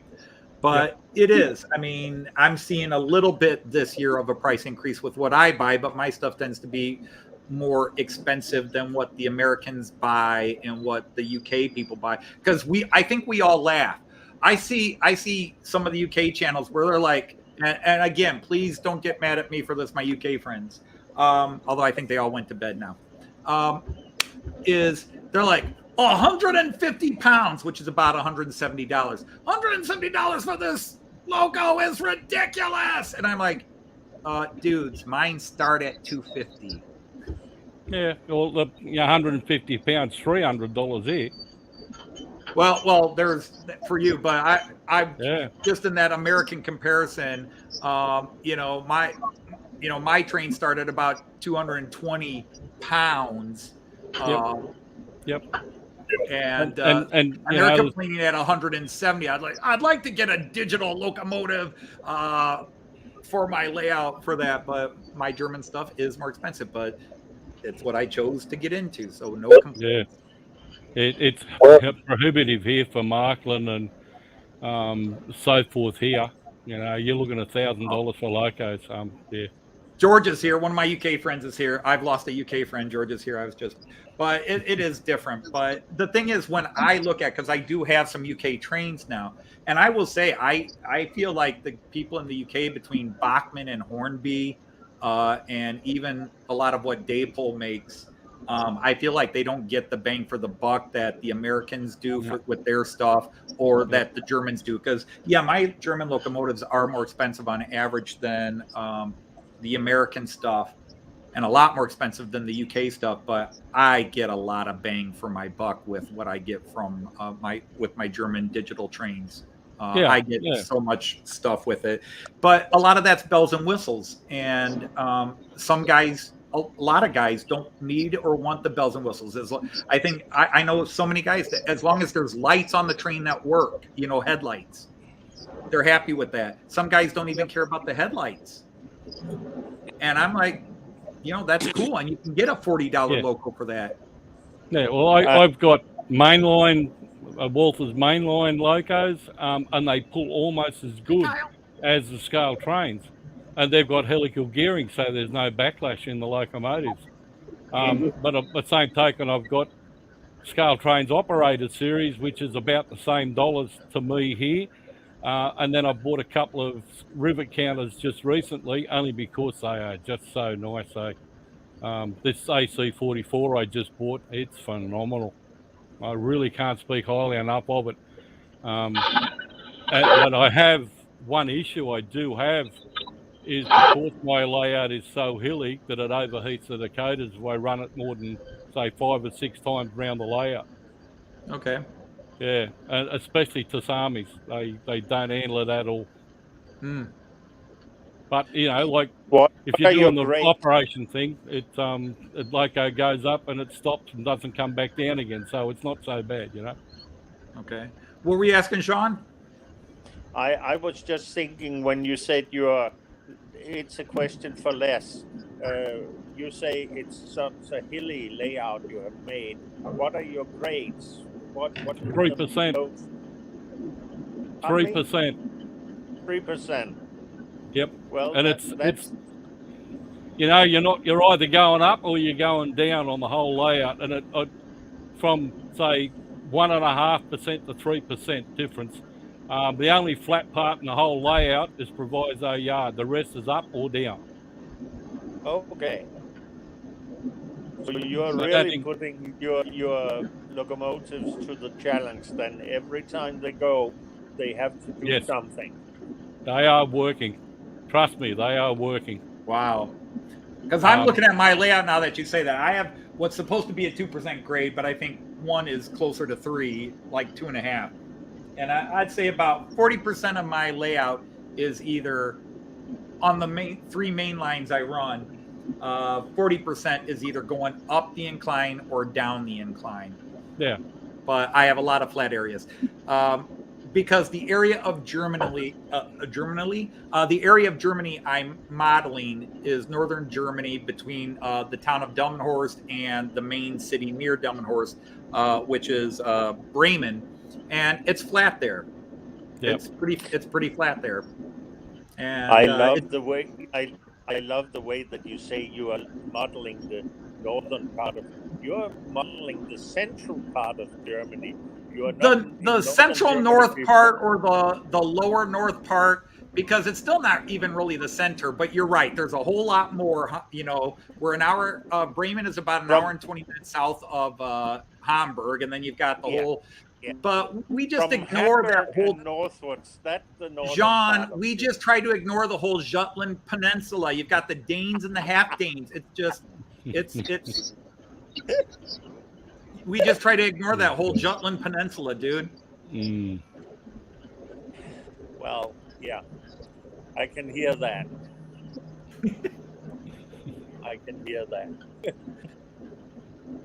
But it's just basically, when persons talk about areas of other parts of the world and refer to it, it would be like I would say I'm on the coast of Australia and I was talking about Ayers Rock or something like that. Yeah. Except now it's not Ayers Rock anymore. No, I It's know. like Mount Washington is now Mount Denali. Yeah, Uluru. Uluru. That's it. Yeah. Yeah. No, and speaking of which, Jean Ricard, while I've got you here, is Joyce and I bought 3 tickets to Miniature Wonderland for Saturday, June 3rd. So either you're there. And the thing is, we decided to go in the evening. We're going to go about 6 o'clock because that would give us time to go to some of the model train shops first and then go to Miniature Wonderland. But I hope you're willing to stay up late again since you love to stay up late and talk to me. Joyce was concerned. Joyce asked me, and I'll tell you this in front of everybody. Joyce said, how's Jean Ricard's mobility? I mean, we don't want to, if he's got a bad leg, we don't want to walk him too much. Well, she was concerned for your health. That's very nice of her, and I'll say it in that I will probably be able to follow you around as much as possible. And then that's nice, and I can tell her that because my response to her was, I don't care. He's not going to slow us down. No, of course not. But if you're going to running around like crazy Americans, you just keep on running. But then you won't see what I see. Oh, no, I don't run around. I do not run around at Miniature Wonderland. Oh, no. I have never left Miniature Wonderland where I was like, I'm done. It's always somebody else is like, we got to go. We've been here 4 hours, 5 hours. We need to leave. Yeah, and come back in another 3 days. Oh, my God. I would love to live in Hamburg and have a season pass where I could go there once a week. Unbelievable. I would never get bored. I'll say it in this way. It's very nice that you have chosen it as an evening tour, because that's basically what I'm used to when I was there with my friends, those that are now passed away.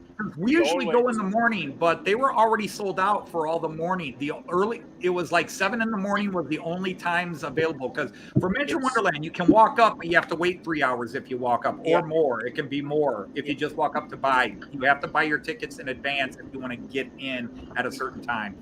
Yeah, but I know that, but we used to, when we came to Hamburg from Denmark, we used to go there.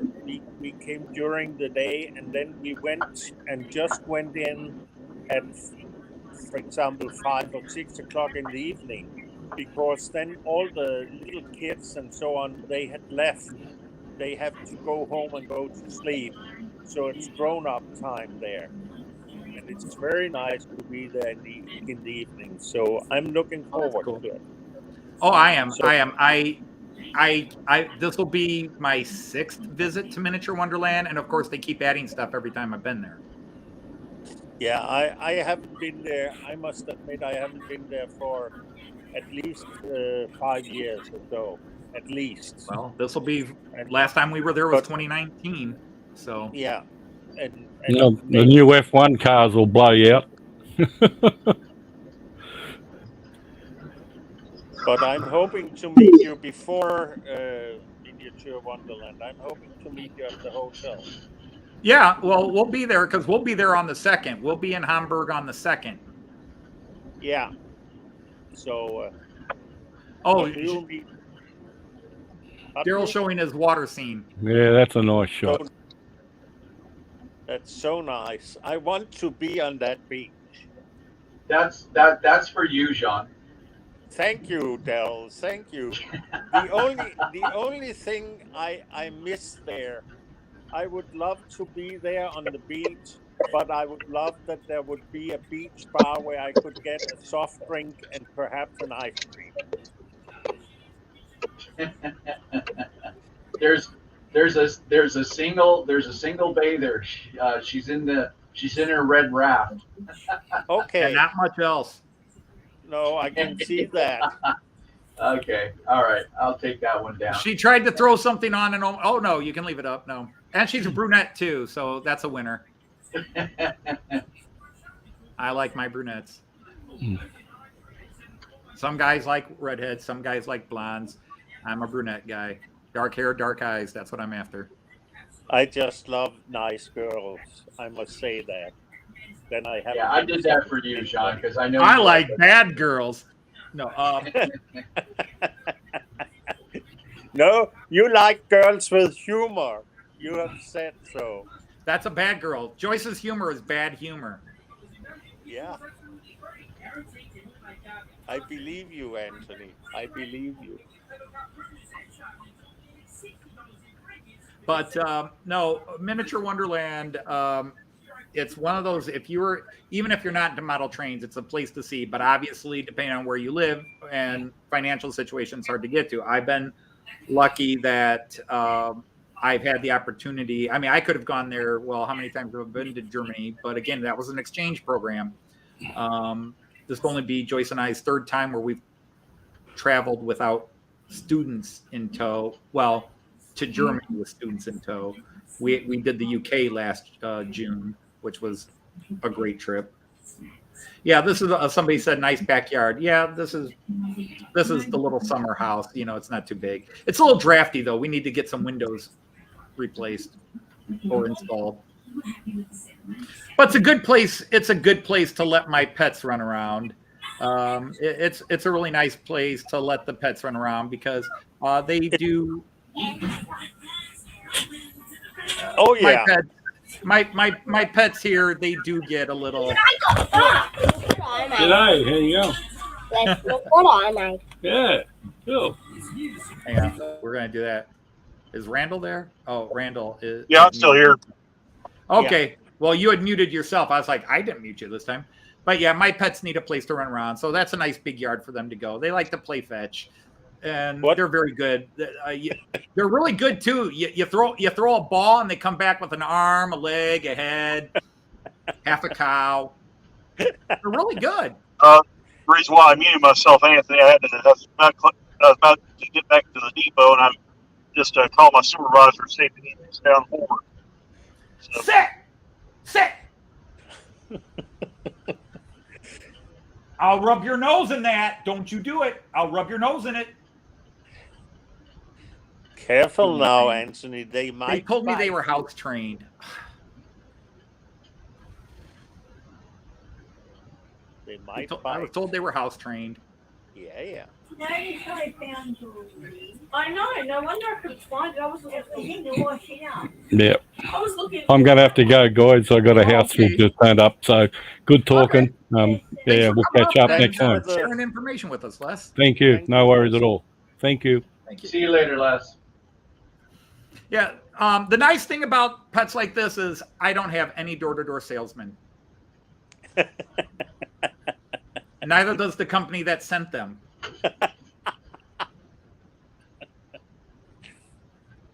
Yeah. You are in some way a Neanderthal, Anthony. In some way.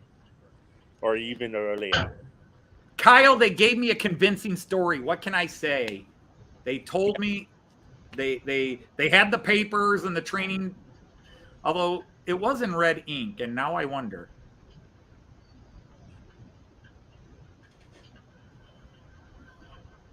Where's everybody else tonight? Don't we have some more? We have our usual 20 some, but no, Daryl's here, Randall's here, you and I. The only one really missing that usually that's always up is Artie. Now his friend Richard is not here, but Richard doesn't come in every week. Okay.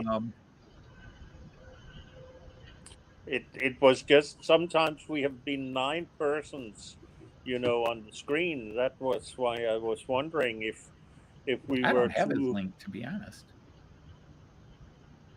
I have a suggestion to you, Anthony. I got a suggestion for you too, but I won't put it on air. No, but I want to say it to you.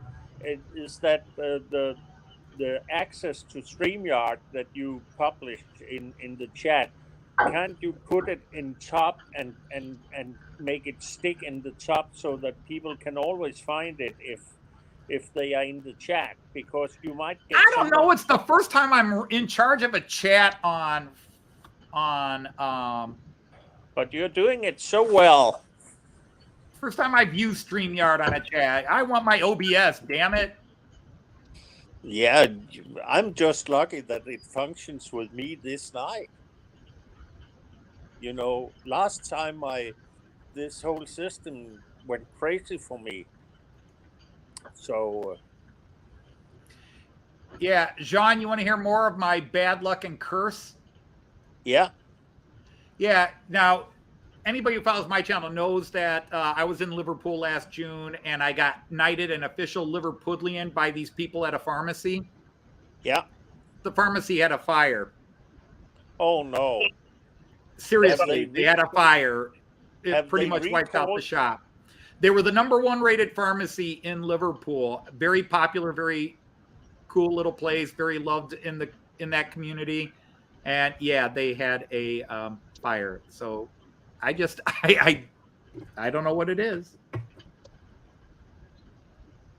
Actually, I am logged into YouTube as Artie. Or not YouTube. You're right. I'm not logged into YouTube as Artie. I'm only on live stream as Artie. I'm bipolar, schizophrenic, multiple personality disorder. But that's normal. That's why I'm so good at playing so many different characters in my cartoons that I do.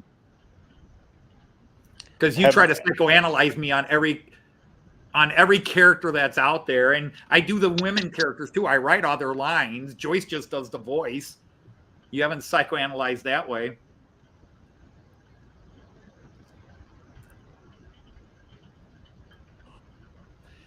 Yeah, that brings up an interesting question about Rick, since you mentioned that. Now, Rick is a train guy.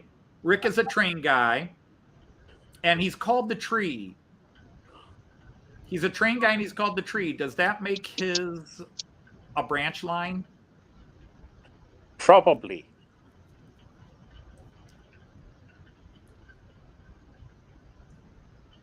Oh, so you guys are doing the build crew.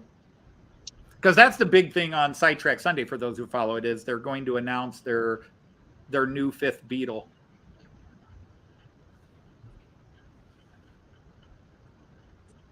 All I know is it's not me. Although I have a guess as to who it is, but they're keeping it close. Hey, we have John is here. Welcome in, John. Although I'm going to start shutting this down in a few minutes because I promised Joyce I would not go. Well, I've already gone past the time I told her I would not go past. Yeah, almost an hour, Anthony. I told her I would try to end it 9:30, 10-ish. I think there was a hint. So, what are we running, John? I mean, obviously training, but it's going pretty fast in the shadow. Well, let's what do type this. of is that the easy track like the one you bought, Anthony? Could be. I don't know. Yeah. John, you are large on screen. So, what train are you running? And Jean wants to know what kind of track you're using.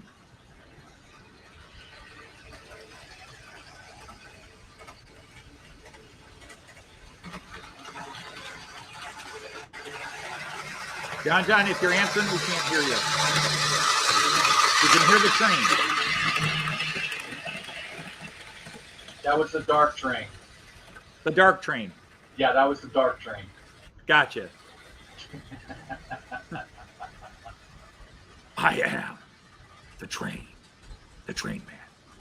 You know, it looks like he's using Bachman Easy Track. That's what we were thinking, because that one, PowerPoint, whatever you call it, the power track, is definitely like the Bachman track I have on the floor, except this looks like the gray stuff and I have the black stuff. And supposedly the gray stuff is better.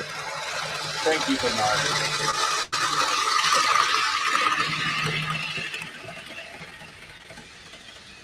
But I can tell you, I've seen guys use Bachman Easy Track, and I could not tell the difference once they ballast it. It's just absolutely stunning when they do that. Oh, thanks, guys. I say the same thing with the C-Track. There are guys who will either paint it or ballast up next to it, and then you can't tell. But Miraklin does make standard track in 3-rail, as opposed to the pre-bedded stuff. Actually, Anthony, you might do you have an extra piece of the Trix C-Track you bought? Actually, no, I used it all down there. Okay, because it could be fun to show the rest of The difference. The difference between and the similarities as well, because I'm sure that you have studied the C-Tracks when you got it, I and think I got a back deck camera. I did. When I got the Trick C-Track, I started looking at exactly how different is it from the Miraklin C-Track. Yeah, so no, I used every little piece I had down there. Okay. I think I did. Or did I set? Where did I? Yeah, I may have used it all. Yeah. Because I just bought one box of 188s, one box of 172s, and then 2 boxes of Radius 3 to make What? 2 halves. Why don't you, when you buy 188 and 172, why don't you buy the long ones, the 36? They don't make it in Tricks. Okay, I didn't know. Yeah, I don't know if they ever did. I've been told they never made it, but they definitely do not make it now. Okay. But the funny thing is, even in Miraklin, it's cheaper to buy a 188 and a 172 than it is to buy a 360. Is it? Yes. Not in Denmark, I think. Well, you do things crazy in Denmark. Yeah, I had a great joke when you're talking about when you and your Danish friends go down to Hamburg, and I said, well, when you were young and went down to Hamburg, you burned the place down. Yeah, but that's a little history, people. The Danish Vikings attacked and burned Hamburg 3 times until finally Friedrich Barbarossa made a deal with them in 1187 and built a big fortress up there and stopped the Viking raids. But actually, it's amazing that as far up as 1864, the border with between Germany and Denmark was actually out at Altena. That's just outside. That's a suburb to Hamburg today.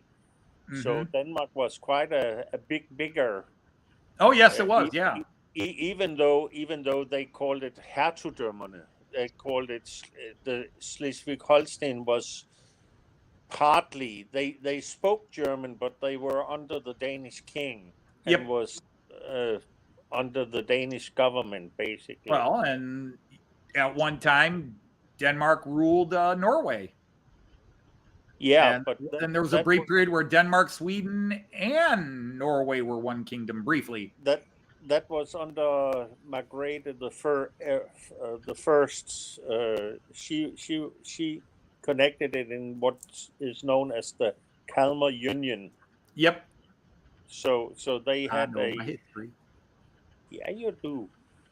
Somehow you have listened, and you have also found out where the different parts were placed on the globe of the earth. I'm 59. I spent my first 25 to 30 years kind of quiet. Then I decided to speak. Yeah. But then, of course, you also went to school until you were 57. So I was in school till I was 58. Yeah, I was in school until I was 58. Yeah. Yeah. I went into school at 3 and didn't come out until I was 58. 55 years in school is long enough. It's long enough. Yes, I'm enjoying retirement. But isn't that wonderful? Think of all the great things you have to do now for the rest of your life. I do, and the problem is motivating myself to just start one. That's why it was such a big deal to clean the track today, to actually not just sit here on my butt and run my cleaning cars, but to get up with my chamois and my block and just every square inch of track all the way around. And then tomorrow morning, I'm getting up and I'm taking all my rolling stock, and I've got to find all my spare felt pads, and I'm going to run I'm tapping on my my rolling track cleaner, but all you're seeing me doing is tickling one of my pets. Okay, yeah. Hang on. But it's wonderful that you have found a kind of your mode. Lay down. Get out of the way. Lay down. Good boys. Thank you. They're out of the way now. Yeah. That's it. Stop it. Stop it. No chewing. How do they get on with the hoppers? Say what? How do they get on with the hoppers? Well, let's just say the hoppers don't hop anymore. Okay. No, retirement equals change of occupation. I don't know. I really am hoping never to have an honest job again. The one thing about being retired is because first of all, with my retirement system, it's a pain in the butt to get a second job and then have to claim this and claim that. Actually, it's not that hard. As long as I don't go back into teaching, I would not have to do too much finagling. But I just, it sounds bad, but I really, the only nice thing is if I got a job and I walked in and the boss was a jerk to me, I could say, you, and walk right out and not worry about feeding my wife and kids. The one thing I really do admire in your retirement is that you can be such a great grandfather for Kyan from this small age. And I think that all your kids should take advantage of you now and start getting a huge bunch of kids so that you really could be. Joyce would love that. Joyce would love that. But my one daughter is probably never going to have kids. I think she's pretty much said she's not having kids. And my son is finally set a date where he and his fiance are going to get married. And they are planning on having kids, but that may still be a few yards. Kyan is it for the foreseeable future right now. But, you know, I had a lot of invested time with my kids. I always tried to make sure I was a present father because I had a father that really was not involved. I mean, we lived in the same house and that was about it. The memory, you know, people say, what do you remember about your dad? Sleeping on the couch. And if he was awake, he was mad at something. But so with my kids, I tried to be there, but also, you know, I think my son was probably the one. By the time I had my son, I had become a coach in a lot of different sports, and I didn't have as much sit down and play time with him because instead of getting home and doing my thing with my kids, because Joyce, for a long time, even though she was a teacher, she had a second job and worked nights, or, you know, when we were young and first had kids, because we had Lynn just a year and a half after we got married. So we got married young and we had our first child young. I was 23 when Lynn was born. Which, you know, I know today that's not, but to be a married couple with a child in a lot of standards today, that's considered kind of young because a lot of people wait till they're 30 to get married and then start having kids. But yeah, Kyan is a chance to really just relive those days because I liked being a dad and I'm kind of sad they're over. And again, the nice thing about Kyan is I can say I've had enough today and hand them back. But I don't think you ever say it. Somehow. I haven't come out and said it, but there are times where I've told my daughter, I need Tuesday. I got some things I got to do. I need Tuesday. Because Kyan is a high ball of energy, and he's just now starting to develop. Okay, I can sit here for a few minutes and not need Grandpa. But if you watch that video where he was with me and I was doing the little short, you know, as soon as I picked up that camera and started filming that little locomotive, you can hear him in the video. Opa, opa, opa, up, up, up, opa, up. And I'm like, hang on, I'm filming, kid. Up, because I'm not allowed to pick up a computer, my laptop computer, or have a phone in my hand. If he sees me with that, Oppo, we're doing something else. Let's go. Uh-oh, Jean Ricard just went dark. They're dropping one by one. It's an Agatha Christie novel. We actually did talk a lot about model train related stuff for a change, because I always do that. If I, on my channel, I'll talk about anything. And when Artie's here, I'll let Artie do the straight stuff, and I'll just call him around and do it. But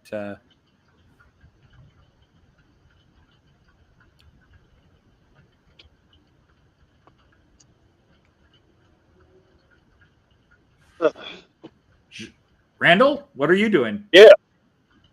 Just locking the van up, getting ready to put the keys up. Okay. Just hang on. Then see if I get called for another trip. Oh, there. Santa Claus is back. Okay. Yeah, Let the I'm truck sorry. warm up for a minute. It's every time I try to do something on my screen, I sometimes get a, it's basically all run on the screen of the iPad, and if I touch it in the wrong place, it kind of interrupts me, and I sit and say, oh shit, Hang on, we Hello, got some. Hang on, we got some drifter vagrant has come on. Sir, do you have a purpose here? Yeah, I'm waiting for my taxi. I'm here at Cleveland. I'm waiting for people You're to in turn Cleveland? up. Dude, you're only 2 hours east of me. Well, exactly. I'm just waiting for the train to arrive here so I can get over. Yeah, good luck with that, because the Amtrak trains from Cleveland to Detroit, Cleveland to Toledo, yeah, they can be 7 hours late. Oh, it's leaving in 10 minutes, so, yeah. Now, you made a liar out of me, Artie. I told these people you said you weren't coming, and now you're here. I popped in to say a quick hello. I'm not going to be hanging around for too long.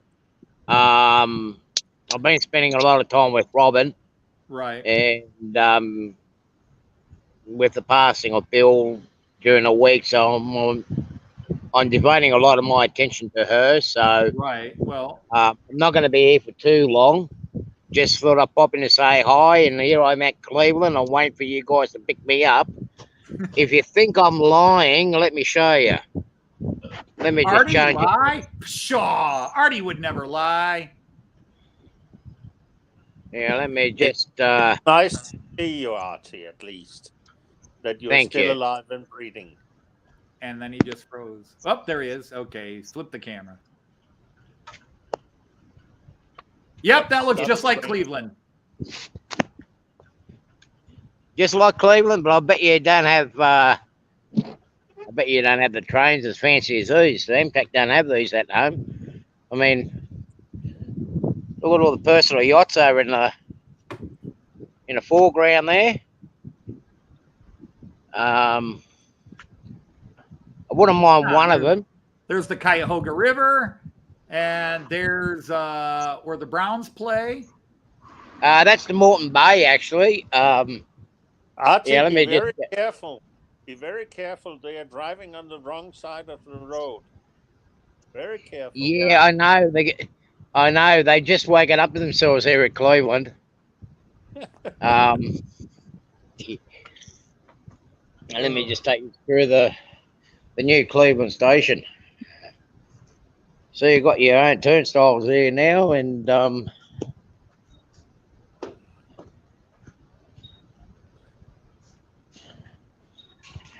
hey, there's a native Clevelander.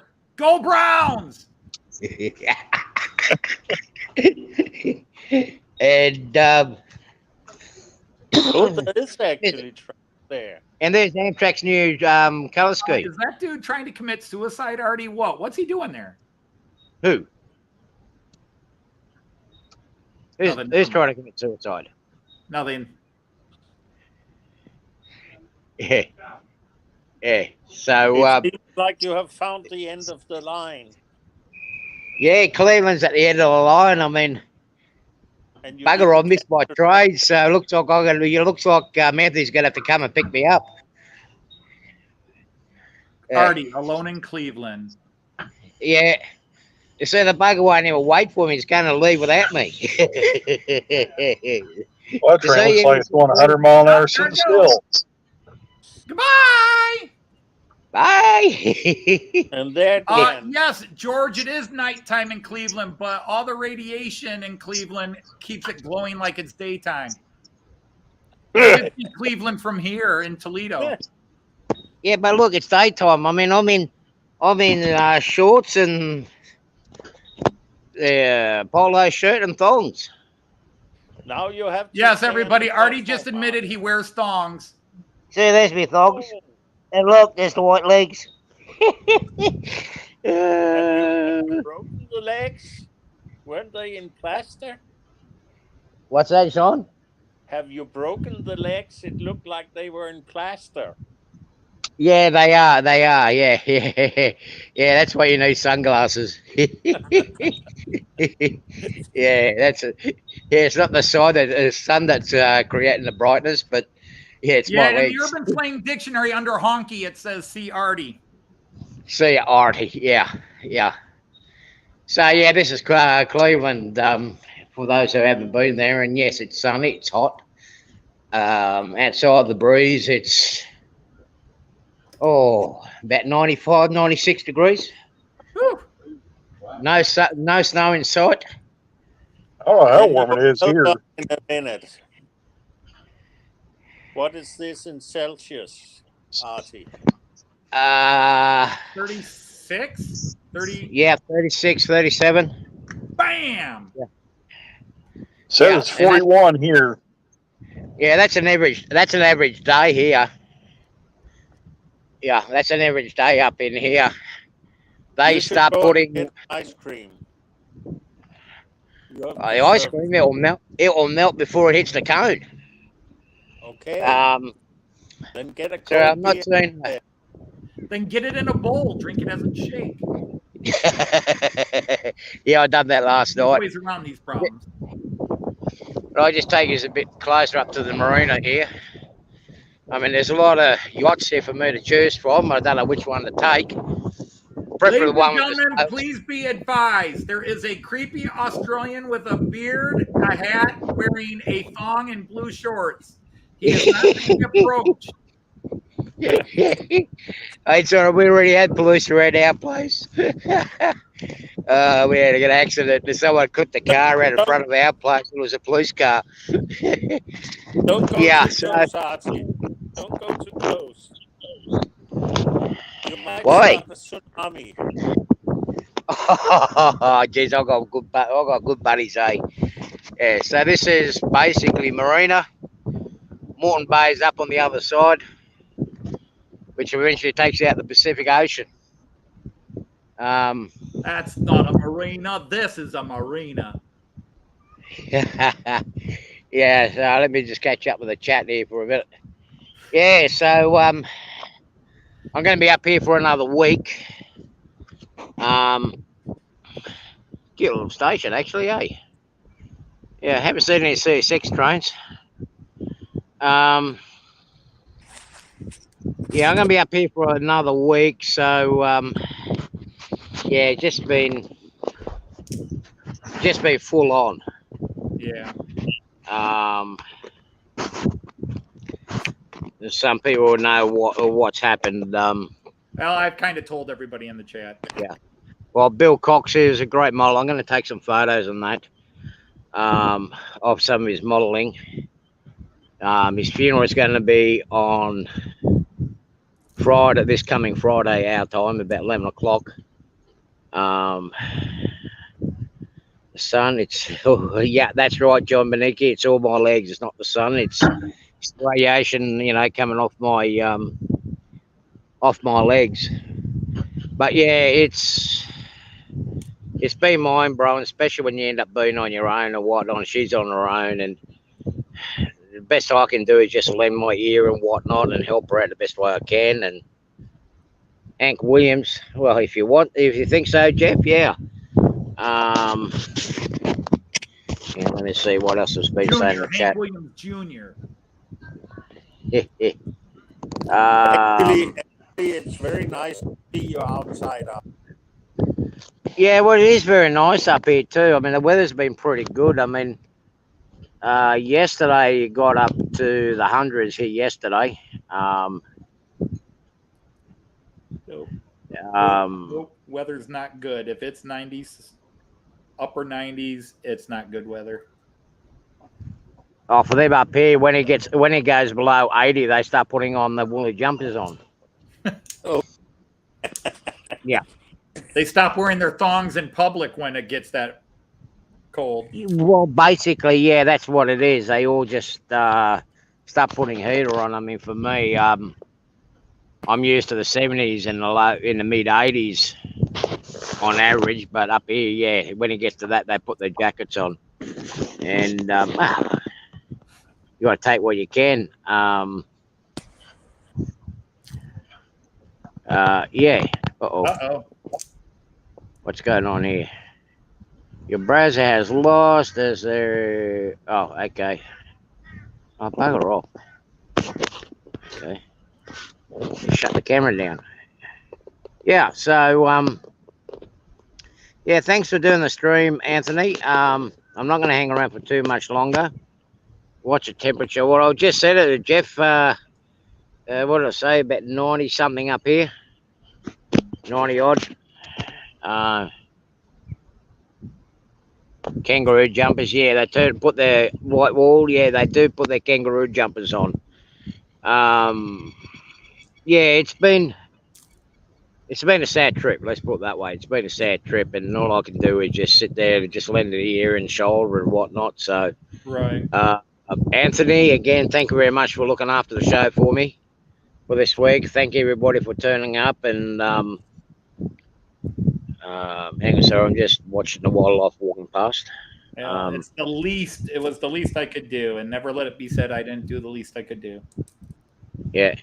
G'day, Splitlock. It is war, buddy. I mean, I'm getting a little bit of a breeze here at the moment. G'day, Les. How are you, bud? Hopefully you're cooler down there than I am up here. Les is approximately 4 hours south from me, 4 or 5 hours south from me. Yeah, it is actually quite nice. We probably had a couple of hours of rain yesterday morning, but it's been hot as. Yeah. Jeffy's still in Australia.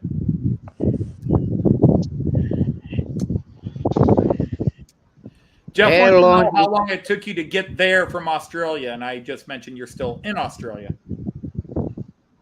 I am, but it says Cleveland. Isn't Cleveland in Ohio? You know, it was only a 12-hour drive. It's also in Mississippi. There's also Cleveland, Mississippi. There's also Cleveland in the UK. How long did it take you to get there from where you live, Artie? 11 hours. 11 hours driving. Okay. Yeah, and that's with a break thrown in between it. Would you be so kind as to be specific where you are on the coast of Australia? Are you up in the upper part of Australia or ouch, George, damn. Huh? To see you, Artie, what was it? You probably lost subscribers after Anthony did your stream, but it's okay. Oh, that's all right. I'll forgive him, George. I'll forgive him. Okay, where I am. Lost subscribers doing Artie stream, but that's okay. He's just going to get me deeper and deeper into trouble. But I mean, hey, that's my third name, isn't it? Yeah, it is a long drive. It's a lot better than what it was. It's pretty much freeway all the way through up to here, except for Coffs Harbour. I'm going to stop there on the way back home and take some shots of the Big Banana, and there's a little garden railways there I'm going to hope to get. So Artie's going to walk around in thong and take pictures of big bananas. Why do I think this has gone X-rated? Just the way you think, isn't it? That must be it. John was saying whereabouts I am. on the Australian East Coast. I'm in the capital city called Brisbane, Good night, which Kyle. is north of Sydney. Yeah. And it sits roughly about halfway down like in the middle of the East Coast. Yeah, Thank you, okay. Kyle. Thank you very much. I know my geography. Yeah, so it's not a bad drive up for me. It's a little bit boring, but it got up here a lot quicker. I mean, we bypassed so much now. We bypassed Grafton, which used to be one of my favourite stops. We bypassed that totally. The detour is like 50 kilometres, which is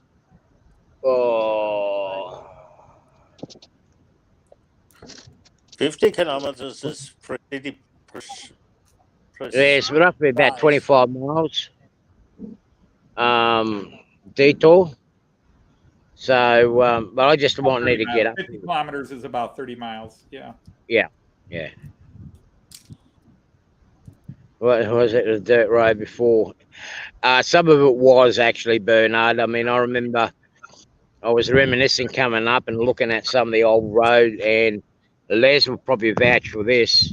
The old road, we were probably with the trucks, we were missing each other's mirrors by inches, but now it's 2-lane freeway with shoulders on both sides. You can make 3-lane freeway, really. There's no fun in it anymore. There's no adventure. But how dare they yeah, make it safe and easy? Yeah, it's only because people don't know how to drive these days, you know.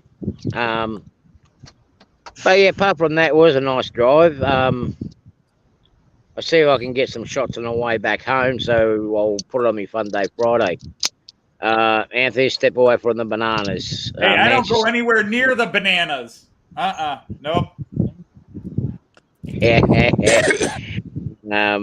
Especially if the guy wielding them is wearing thongs. Yeah, I'm wearing thongs, all right. Yeah, Artie, just keep the camera above the waist, please. Oh, there we go. Oh, God, no. Oh. Yeah.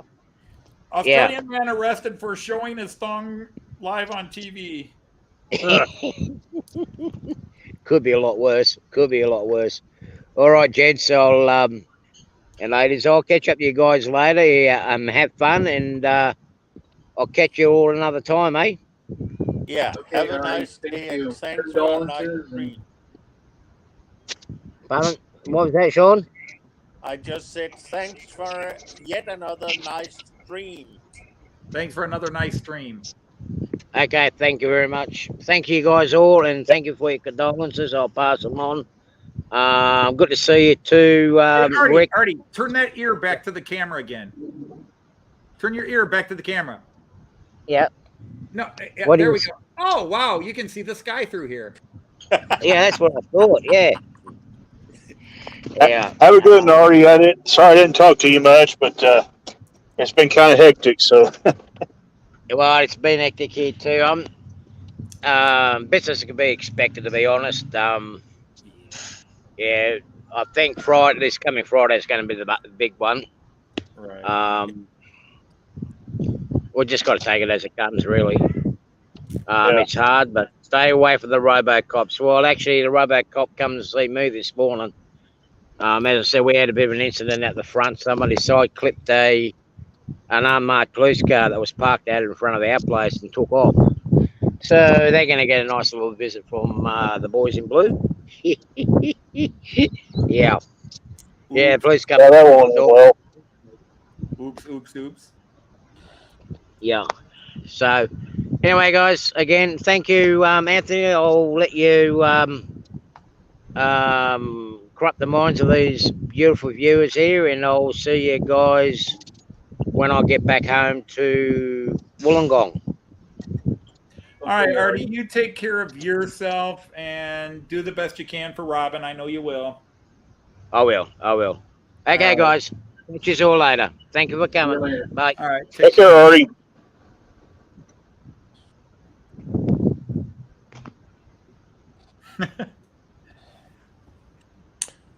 Yeah. So we are God back won't in let anybody in this live stream, I tell you. It's amazing. All right, It's gentlemen, amazing. I'm gonna take off. Anthony, thank you for a good stream. And good night, Randall. And good night, Sean. Yeah, have a good one, Daryl. Good night, everybody. And I'll say good We'll see morning you to all you, later. Daryl. See you. Okay, Yeah. guys. Good All right, night. take care, Daryl. Thanks for popping in. Now, mind you, the only subs that we lost during this live stream, George, were the Chinese subs, and that's because they were violating international waters, and we had to chase them off.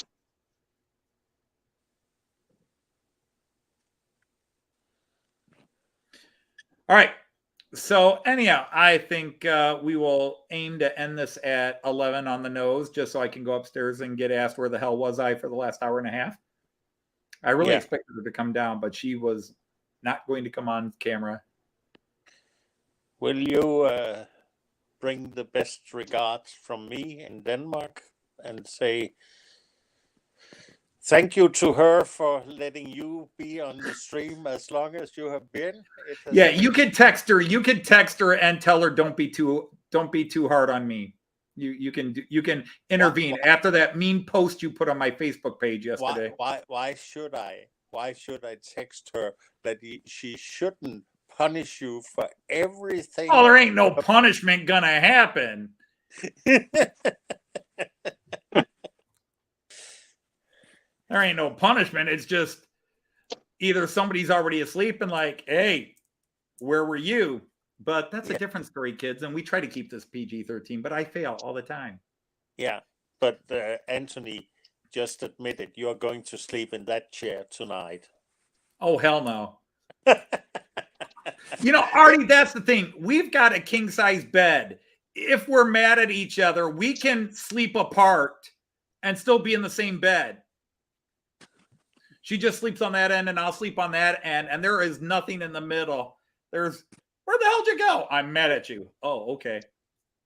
That's the advantage of king-size beds. You don't have to go somewhere else. It's like sleeping in a separate room. Yeah. But believe me, separate rooms do have a tendency to make the point, and you're sleeping on the couch tonight.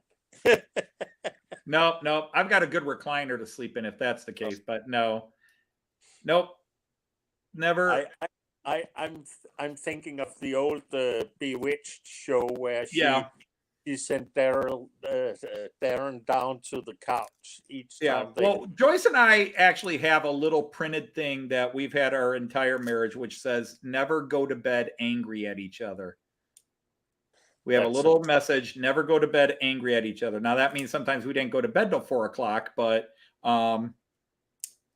you don't want to go to bed angry and not ever, that's just one of those things. But you can have words, but I think everybody knows Joyce and I are just a goofy pair anyhow. We're sickening. Nobody hangs around with us because we're too sickening. We're joined at the hip. So it is how it is. And then you still invite me to come and meet you in Hamburg because you are sickening and you want company and hell yeah. We're gonna make you sick of us. We're gonna make you sick of us as punishment for all the mean things you say about me on all the live streams. Yeah. But then again, you know what is in Hamburg besides Venture Wonderland? Yeah, I know. The St. Pauli district, mein Freund. Reeperbahn. Yeah, no, I would not. I've walked down the Reeperbahn many times, but always in daylight. I've never been on the Reeperbahn in the evening. And people are like, what's the Reeperbahn? I once was there with a bunch of colleagues of both sexes, and we went just window shopping. And I was amazed of what I had to explain to some of the lady colleagues I had of what the different things in the windows were for. That was fun. And the thing is how much it's changed. I had a friend who was in the military and stationed in Berlin and then Hamburg, and he was military police, and he had to patrol the Reeperbahn and keep the American soldiers out of certain places. And but and there were so many streets because everybody hears Reeperbahn, but the party street is Große Freiheit, which is Great Freedom Street. Or Herbertstraße. Yeah, and Herbertstraße on the other side. But like the Dollhouse and everything are all on Große Freiheitsstraße. But we took students up to Hamburg, and our tour guide took us up along the Reeperbahn. And the funny thing is, the Reeperbahn is really funny because now they have a 4 or 6 lane highway. You've got a main street, 2-lane main street, and then you literally have a 6 lane highway.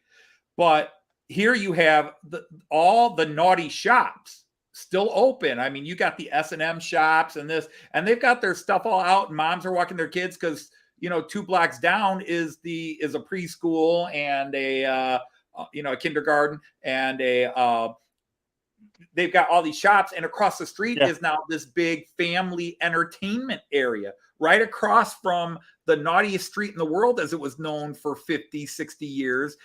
Now across the street, it's all this family entertainment stuff, but they still have all the shops. But the Germans just walk by it like, oh, look, they have 5 different colors and 6 different sizes of the ball gag. Oh, look, here's a Kette 9 there, and it's just out in the windows for sale. Come in. Yeah. Sorry, kids, we're educating you. It's quite boring. But Good night. But it can be fun when you are with people that doesn't actually know what the different gadgets are for.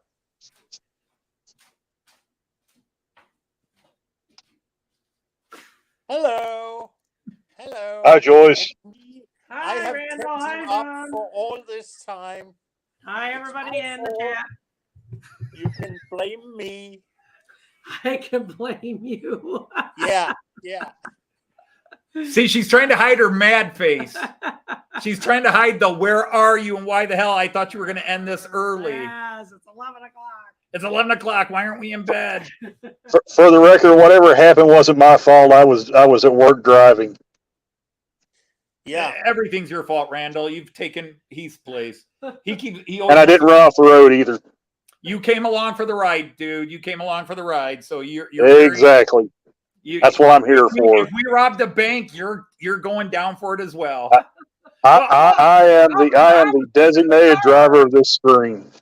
But officer, I was just in the car. I didn't know they were going to rob a bank. Doesn't matter, dude. You're guilty too. So, how you doing, honey? Still sore. Oh, your neck's still sore? Yes, quite. I didn't make it better at all? Okay. Hi, Bernard. Hi, Grandpa Rails. Nancy told me to get you. Nikki, keep them going. Yeah, now we can keep going. You're here. Yeah. It's very amazing to see you, Anthony. You sound just like the voice of an angel. Oh, she is there behind you. That was very nice. Keeping the voice. Boy, he's kissing a lot of ass already. All right. Well, making it up maybe for his comments. Yeah, and it is. Well, it was Artie's stream. We actually talked. I had them Artie talking came in, serious. I heard. Yeah, Artie came in for a bit, so I had to keep it open until Artie got here. Yeah. And then, well, one thing led to another, dear. I understand. I hear you are concerned for my health, Joyce. About walking around Hamburg. I told him that you said, would he be okay, Walker? I told him we're going in the evening. He said that's the best time. I'll bring my wheelchair and you can push me around, Joyce. Okay, that's fine. If that's what you need, we can do that, Sean. Laughing, is he teasing? Oh my God, you're taking it serious. I am taking it serious. Oh my God, no. No, he says he will keep up with us just fine, dear. He'll keep up with us fine. Okay, that's good. Okay, yesterday on the live stream, you just got home from work and you're talking. This time, you're supposed to be in bed asleep and you're waiting for me. So that's, he was being sarcastic. Yeah. Okay. Well, whatever you need, Sean. You need to come on the stream. You need to come on the stream in the morning when you're not distracted. Huh? Exactly. Why? she's fine as she is just right now. Always. She's just a little oblivious right now. She's tired. Okay. So, hi, Edward, too. You I- picked it up in the morning. I I'll give you promise I will also look a little No. better when we are not around at 5 o'clock in the morning in Denmark. Yeah, right. Yeah. I know. You stay I up late. normally have hair that sits a little bit better than this. It's Hers does the same thing. Oh, yeah. Yeah, you saw me getting up. My hair is blasted on one side and up like that. Yeah. It's a mess. I don't have this problem. No, you don't have this problem. No, That is but then one of the I gifts of guess not having I much guess hair. you have a certain shine when you wake up in the morning. And I keep that shine all day. Then we will have to wear God made a sunglasses. few perfect heads. He put hair on the rest. Yeah, that's always the phrase. Yeah. My father might have got one. He didn't have any hair either. I had my hair when I needed He it. had the hair. He has the same hair as Anthony does. Yeah. And he would always tease. But it's kind of funny when my sisters got married. They got married 3 months apart. All of them. 6 months apart. I'm forgetting. Two of her sisters got married In the the same same year year. and And less. it's funny. The oldest sister, because my dad asked, "Do you want me to wear my toupee?" The oldest sister said, "No, I'd like you to come just as you are."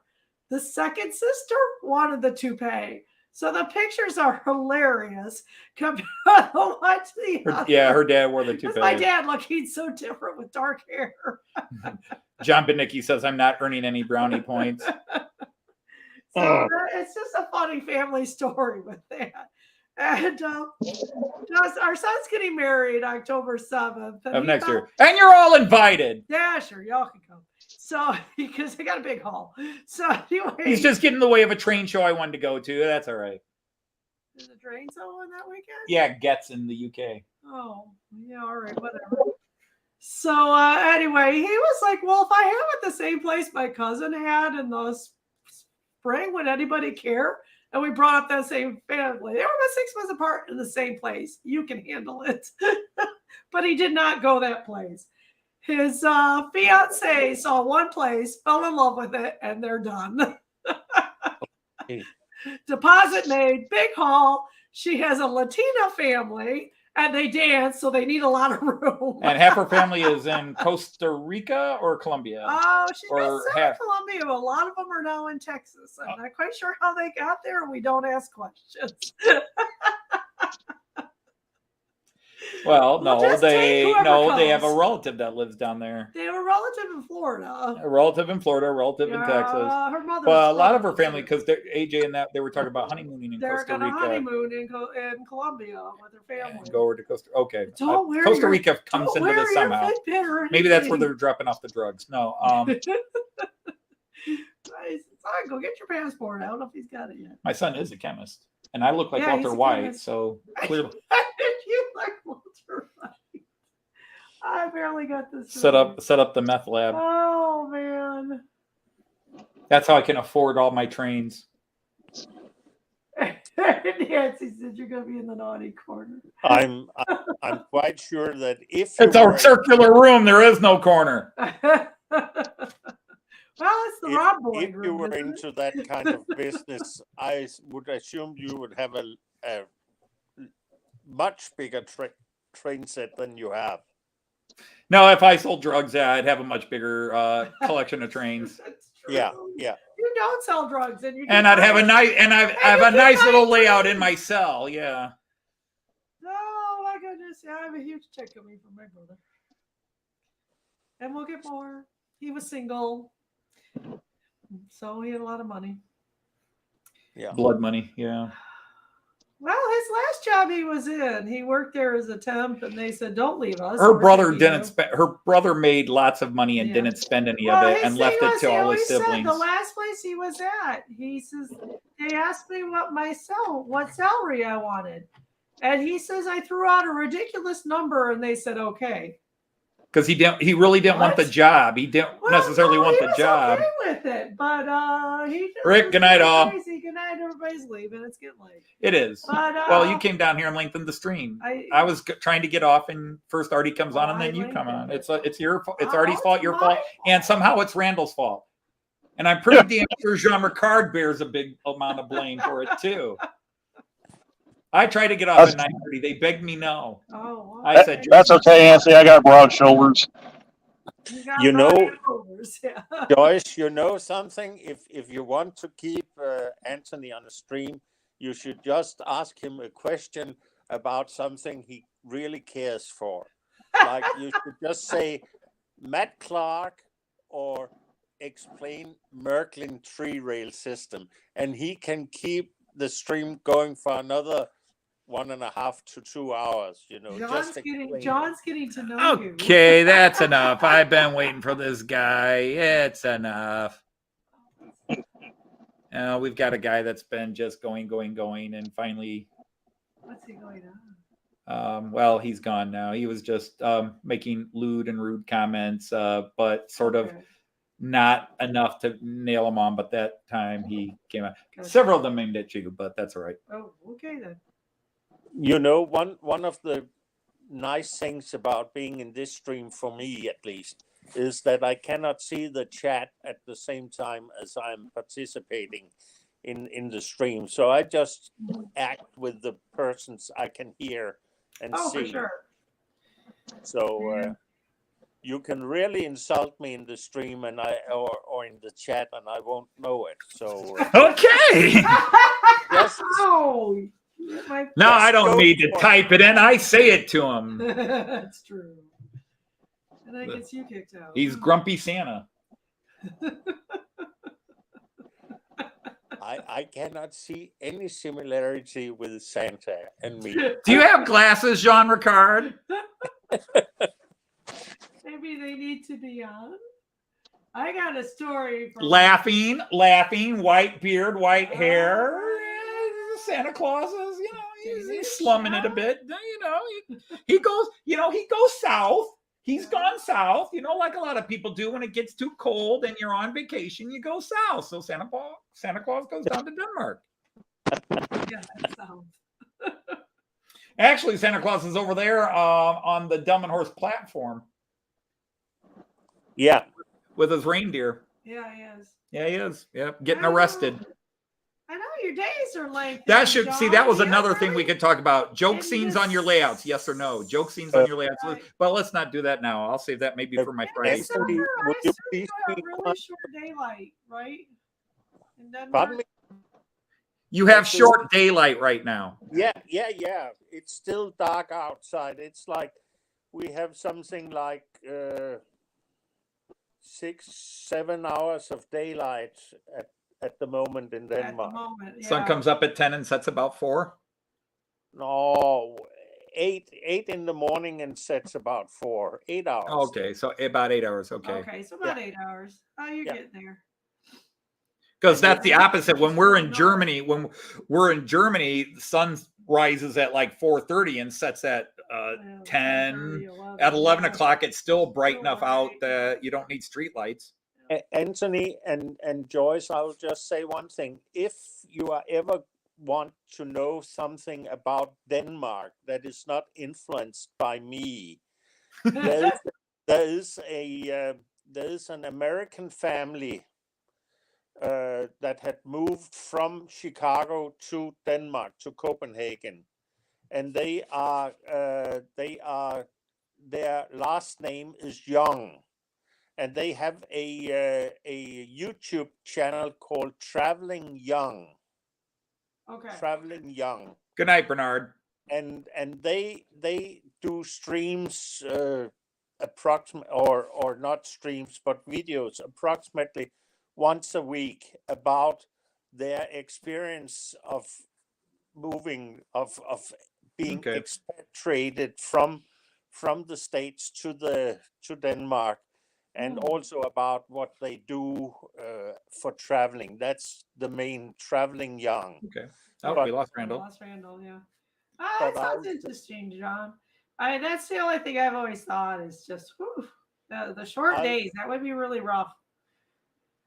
That would be hard. That would be hard for us to adjust to. Mhm. Joyce Well, needs light.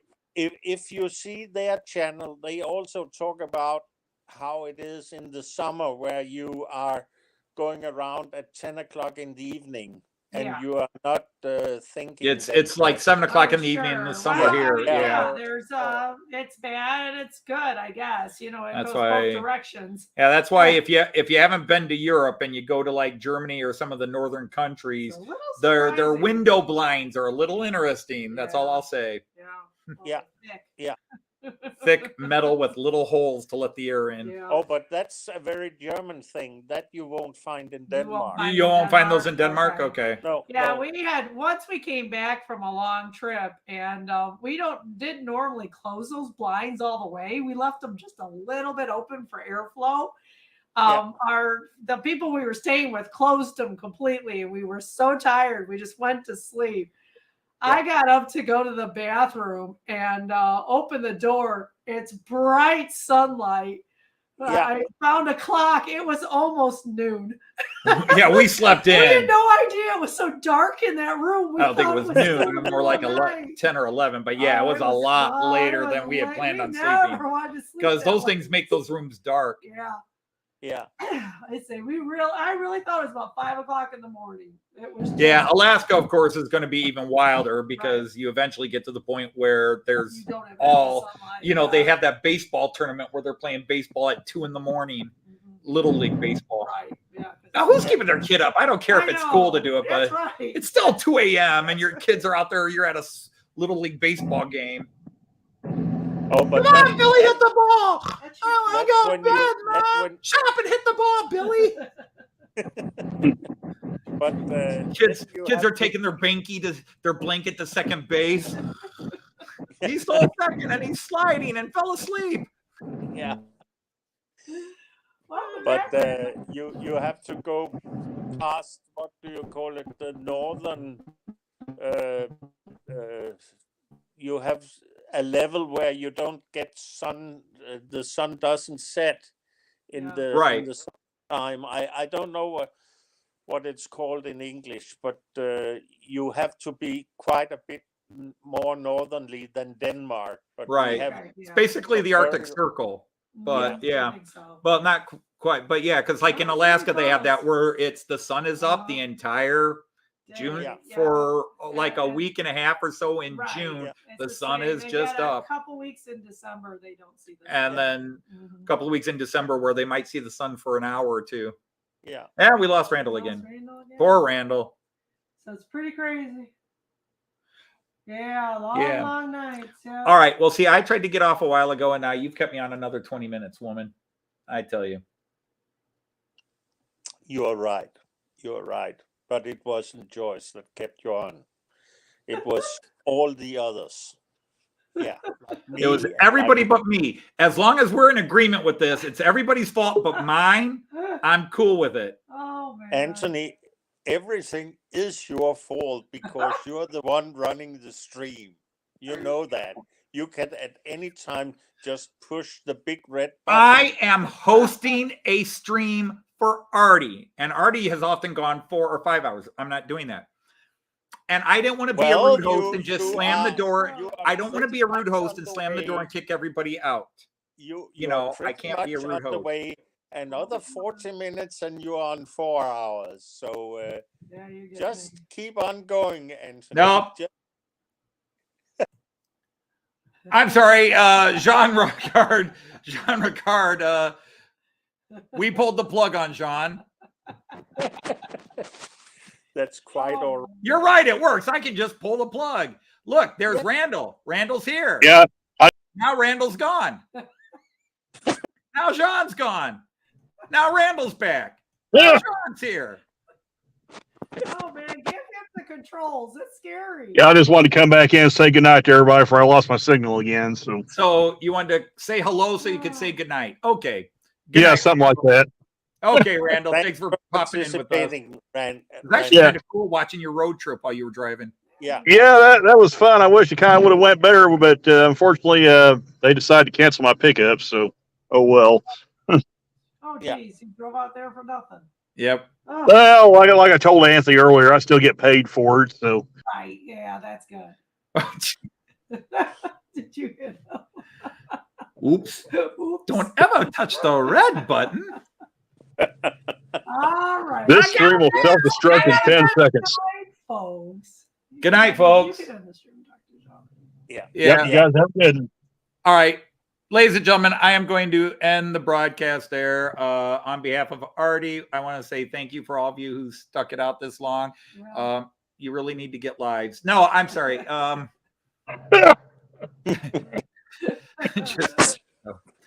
was Anthony Dodge just said that. That was not me. Hopefully, Artie will be back next week where I don't have to be so serious and run a serious and well-mannered show, and I can go back to being my naughty self where Artie just has to bear the brunt of it all. It's amazing that even if you think you weren't naughty, you have been naughty all the way. And trust me, it's not easy dealing with Danes and Australians. Danes to the left of me, Aussies to the right. Here I am stuck in the middle with you. Yeah, you're the lucky one. All right. So to everybody else that's watching this free for all, good night. Take care. I'm going to end the broadcast, but if anybody wants to, I'll stay on for a second so we can say goodbye. Yeah. So just stay there. All right.